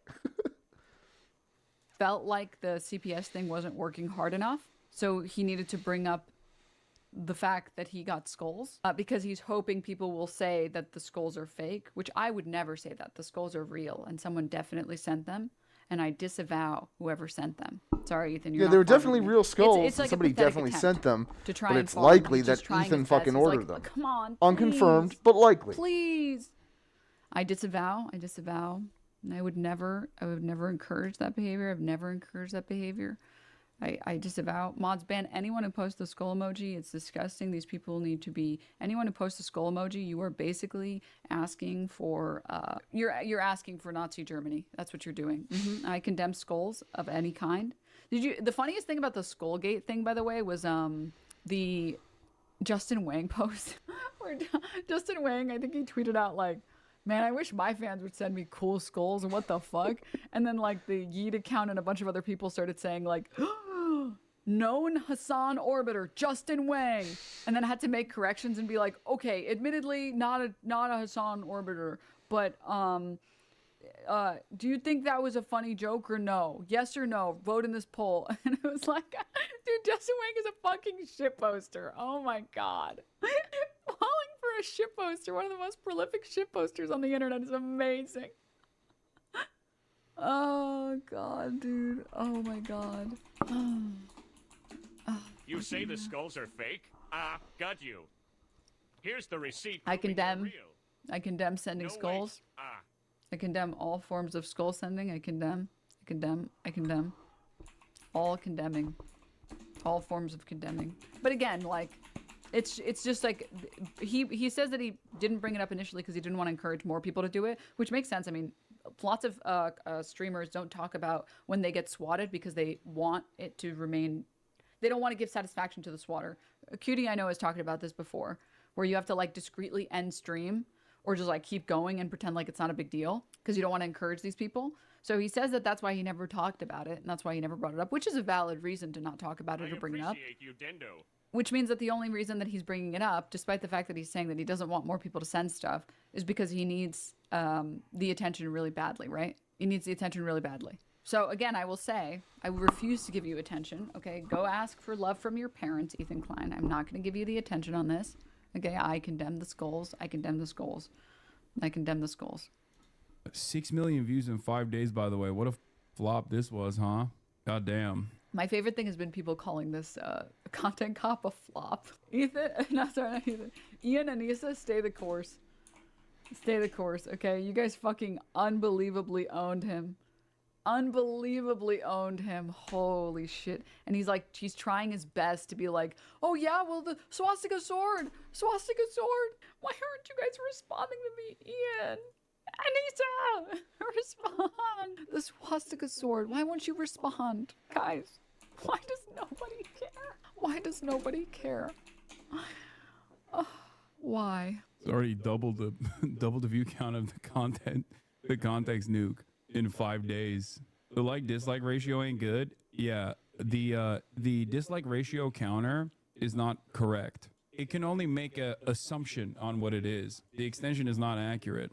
But I mean, I think a lot of people just want to feel like it's valid to. So I agree with Hassan that the counter is likely not correct. Although I think a lot of people didn't. I do think there are a lot of people that didn't like it. Both Ethan's like weaponizing what's left of his army to go after people, including in this case iDubbbz. But not only that, like I watched it myself and like. The intro is a banger. The intro is like a classic. Like, wake up, Ethan. That's fucking amazing. That fucking slaps. And like, iDubbbz, like, as Hassan said, like, was so goddamn charitable to Ethan. Like, ridiculously charitable. Like, too much so. And I thought there would be more like one-on-ones with like Denims, Frogan, that one gentleman I don't know that well, and Hassan. Like, more like him talking to them, like getting their takes and breakdowns of the situation regarding Ethan, and it wasn't really the case. But like that's not inherently bad, because like Hassan said, it's like this is an intervention. Like we're trying to help a friend out of a hole that he's dug for himself. But Ethan doesn't want to get dug out of that hole, and he sicked his army on people, and guys like me kind of wanted to see Ethan taken down a couple more pegs. Because, like, I'm sorry, he talks like someone that hasn't been popped in the mouth. Like, I'm not saying he should be popped in the mouth, but he talks like someone who's never been popped in the mouth once. Because he keeps going on and on about bullshit in defense of a genocide. I'm sorry, in association with a genocide. And it's like, dude, not on board with that. Fucking cut it out. Convince themselves that this is like a dud or something, and that there isn't a lot of people that are not on Ethan's side on this. iDubbbz confirmed the like-dislike ratio is fake. Y'all are about... What do you mean? Likes versus dislikes since published, 85.7%. Y'all are wild about the like versus dislike ratio. Those numbers you get from extensions are not always accurate. Also, it doesn't matter. Enjoy the video. His lovers outnumber them. He's very successful and wealthy from it. He's sexy as fuck. I'm proud of his body. Most of all, he gets to do what he loves for a living. Yeah, I mean, I have my moral convictions. I know I'm right. I've been fortunate enough to build a ginormous community of like-minded individuals who go out and take it to the streets, go out and do fundraising initiatives, and try to make change that we want to see in the world. Of course, I'm going to be calm and collected throughout this entire process, regardless of the endless amount of haters that I cultivate along the way. Most of the time, also, it's pretty easy because my haters end up revealing their indecent nature fairly quickly in the process. So it doesn't continue to be an extended. It doesn't continue to be an extended issue. I'm gonna be honest. I'm not listening to a word Hassan's saying. Not because I'm looking at him, because I'm looking at Kaya. Yeah, he says, yep. Also on top of can you move the camera? that, I have a wonderful. She's a very family good with the dog. exception of She's one very guy. good. I'm not pointing any fingers. I'm surrounded by loved ones as well that keep me grounded. I talk to normies all the time that also keeps me grounded. These are all the. Like, there's a lot. Like, I know he's just passing by and saying it, but like, God, there's so much to say about having like a good core family unit to like keep you sane if you do like streaming as like a full-time job type deal. And more importantly, especially in the case of Ethan, is like keeping them off the stream. Because I think co-hosting with Hila, I don't know if she's always been on or if she's a recent thing. I think co-hosting with her is terrible, like a terrible decision. Like, it's bad enough, like, she's even less charismatic than he is. She's not an appealing person outside of that. Yeah, like, and like, they're both like getting attacked at the same time and radicalizing and playing off each other and making it worse. It's like, no, dude, like, you should have like your family separate from this, and you can go enjoy being with them and being a family with them separate from this endeavor. And he didn't do that, and it's getting fucked. Reasons as to why I don't constantly lose my mind, you know? That's it. Those are the reasons. But most importantly, I think, it is because I know my cause is just, and I know my advocacy is good, and I know that it matters, and I know that it actually has the capacity to make change slowly but surely, marginally, okay? Sometimes it feels like it's impossible. Sometimes it feels like change is impossible, and yet I keep pushing, and so do you, and we do slowly but surely see results. That's it. Feel strong, man. I'm beyond jealous that you know Kaya Piker. Yeah, I know a couple celebrities, and it's just like a photo of Kaya. Oh, gosh. Oh, man. It's so cute. Actually, like, don't tell anyone else, any of my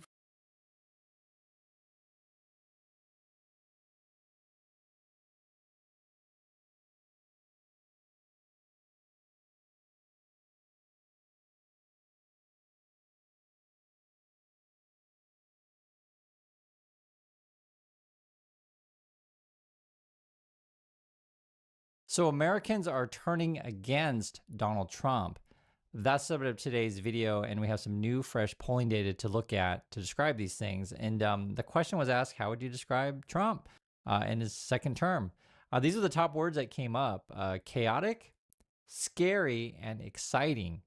And I was thinking about this. For me, yes, number Presidency should never be exciting. It should be boring, and things should just be like getting better without you realizing it. God damn. one would definitely be chaotic. I would also throw in there dangerous, scary, and insane. But I completely understand, the exciting one. I'd be curious what you guys think about the top three words that you would describe the Trump people. You can write in the comments below, but chaotic came up number one. People are turning against Trump. Sorry, unrelated. We're going to watch this instead. This is huge news. This is awesome. This is fucking massive. Like, this is great. This is Democracy Watch. Mark, you and I have spoken at length about all of the attacks on democracy in North Carolina at the hands of Republicans there. We finally have some good news being handed down from that state. Can you explain what just happened? Yeah, so the North Carolina Court of Appeals just ruled that another effort by the Republican legislature in that state to strip the governor of the power to appoint the state board of elections and the county board of elections is unconstitutional under the state constitution. I mean, this is now the second major. Sorry, so real quick, I thought this was confirmation that the Supreme Court case that was being arbitrated and they were recovering votes was decided in favor of the not Democrat, but the non-Republican. Maybe she's a Democrat. I don't care. They were stealing that seat. So the sooner she gets in there, the better. Effort that Republicans in that state have done to try to strip Democratic governors of the ability to appoint these positions. And it is the second time that they have run into trouble in the courts. This one's notable because, the Court of Appeals in North Carolina is leans very Republican. Right, it's a 5-2 court. But this was a 2-1 decision in favor of the new governor. So that's good news for democracy. And so what were Republicans seeking to do, and what's going to be the law of the land as of right now? Okay, so this is how desperate Republicans are to be able to cheat on elections. Their first gambit was to say that the legislature gets to appoint the members of the 5-person board of elections. And the counties, there are county boards as well, and that they get to appoint the chair.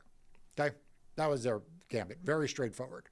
We want the power. We don't want the Democrats to have the power, so we're just going to take the power. Yeah. The state Supreme Court said no, can't do that because this is not a legislative function. This is an executive branch function. Administering elections belongs in the executive branch, has to be with the governor. You might think the Republican legislature would then go about doing other things, but oh no, they came back. And they decided that they would shift the power here, since they couldn't take it to themselves, to, wait for it, the state auditor. Because it turns out that the auditor in North Carolina is a Republican. So they moved the power. They said, okay, we have to put it in the executive branch. We'll put it with the auditor.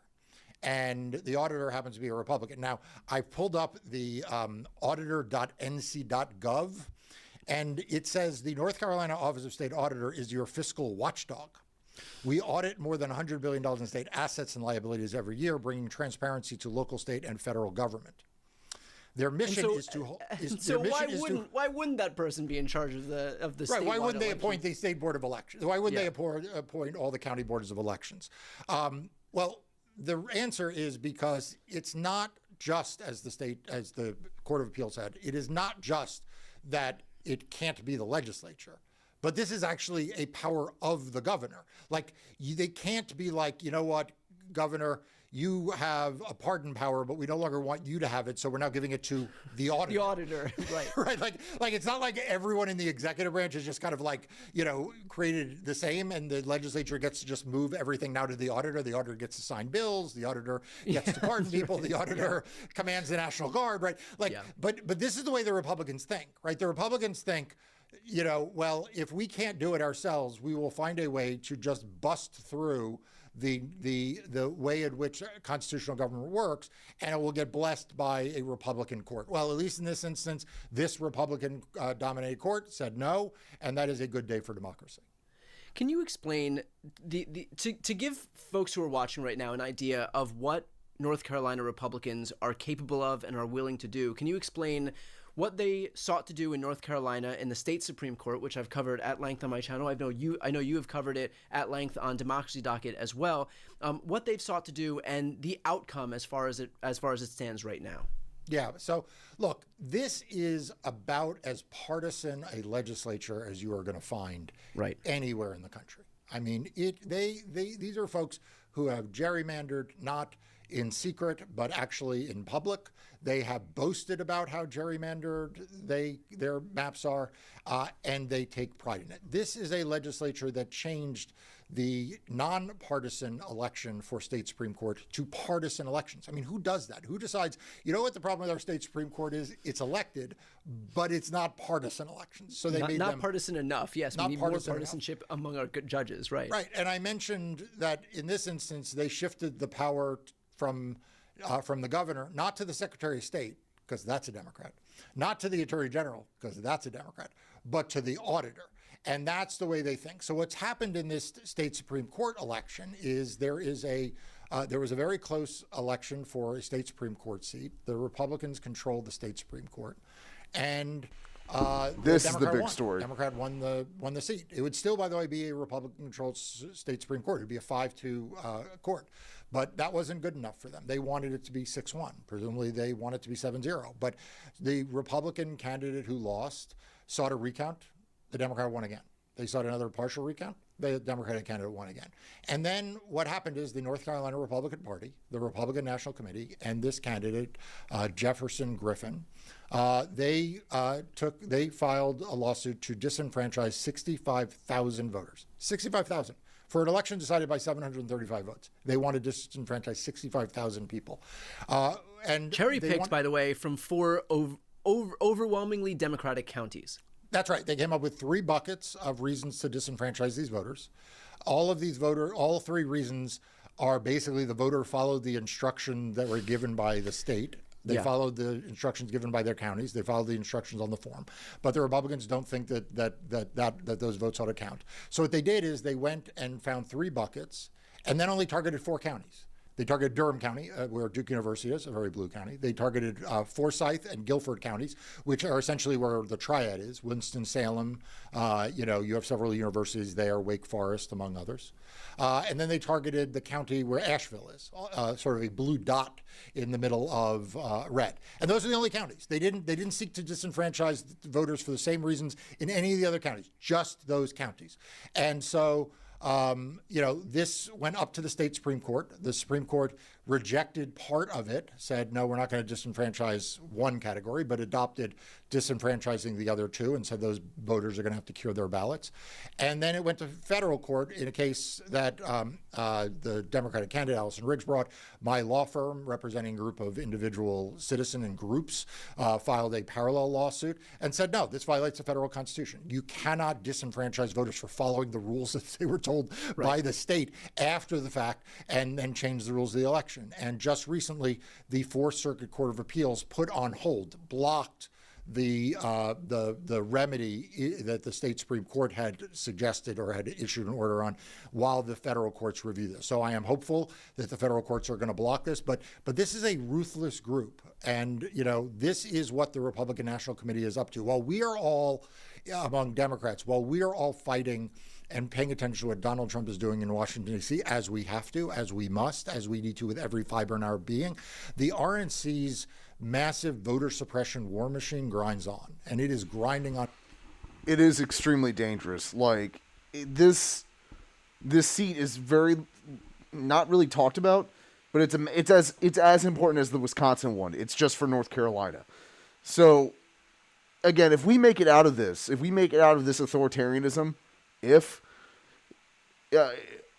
the backlash to what the RNC and the Republicans have done to this country and have tried to do for the last 40 years needs to be reckoned with and needs to be punished. Like, people need to go to jail. Again, pretty much every person in this administration needs to be in prison. Full Nuremberg-style investigations. And they need to be opposed a whole way there. Because, again, remember, like, it needs to be said now, they will not give up power in 4 years. Probably not even in 2 years. They will not give up power. So we got to, just be ready. In North Carolina, to try to steal this state Supreme Court seat, to try to pass this law that takes the governor's authority and gives it to the auditor. These tactics we are seeing in state after state. In Indiana, they are going after students. In Montana, they are passing a voter suppression law. We're seeing this all throughout the country. It's why Democracy Docket tracks this stuff. It's why they report on it. It's why my law firm and I litigate it. I want to talk about the precedent that this would set if the Fourth Circuit Court of Appeals didn't block the cure process from going on. So right now, there is a cure process for a small amount of ballots that was stopped in its tracks.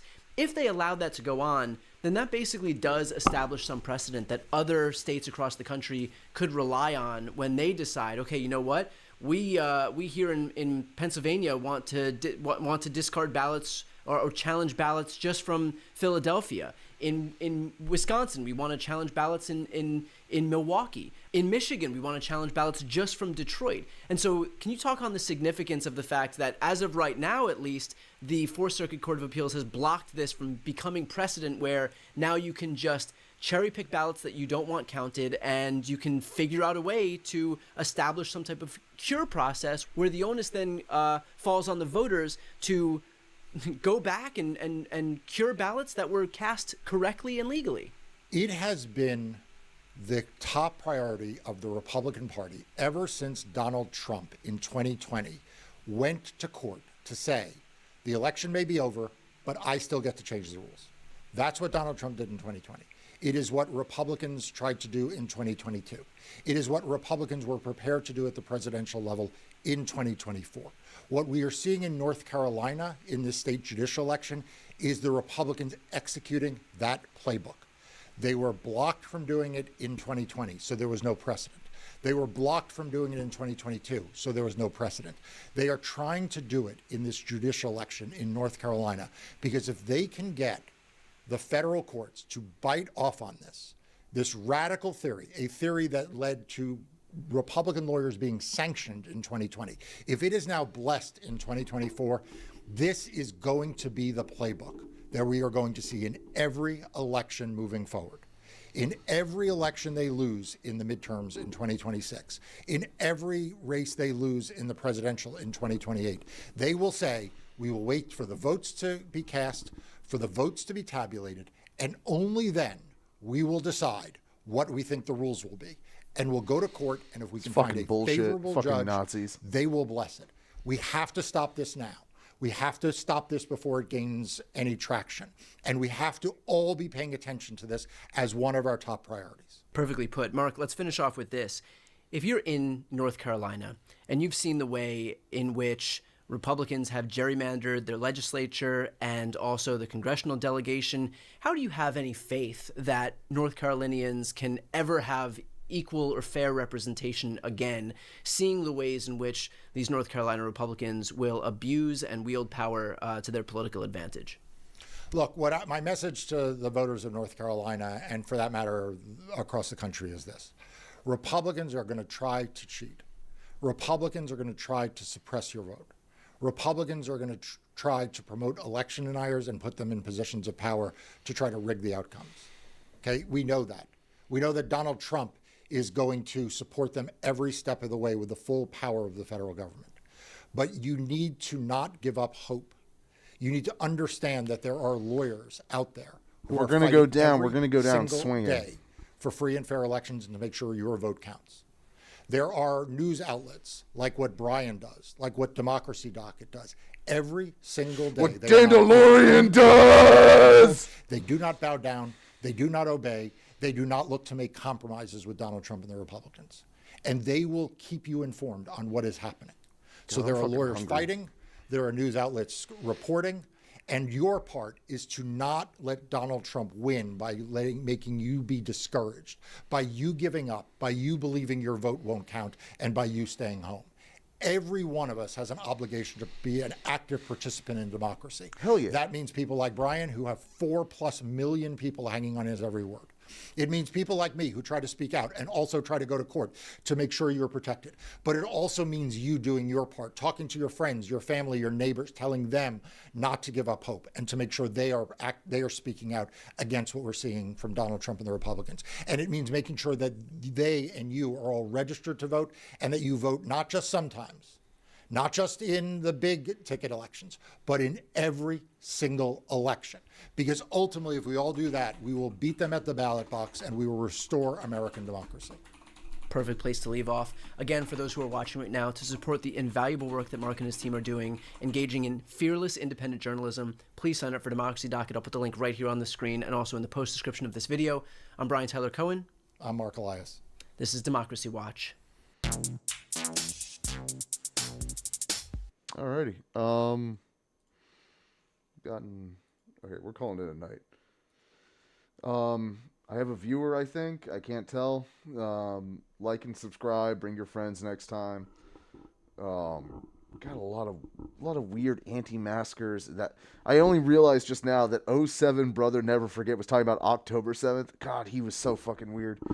Yeah, not a bad stream. Learning a lot more about like how this shit fucking operates. We did this is the first try stream, so I need to check the quality of all three after the fact. But yeah, good start. I might game it a little bit. I don't know. I'm tired. I'm hungry. I'm gonna get some food. Thank you for anyone that came by, popped by, or sees this stream retroactively on the Twitch or Kick or YouTube or whatever. Shorts are popping up now on the YouTube. Those are coming, and yeah, it's a good time. So I'm the Dandalorian, and you have a great fucking night.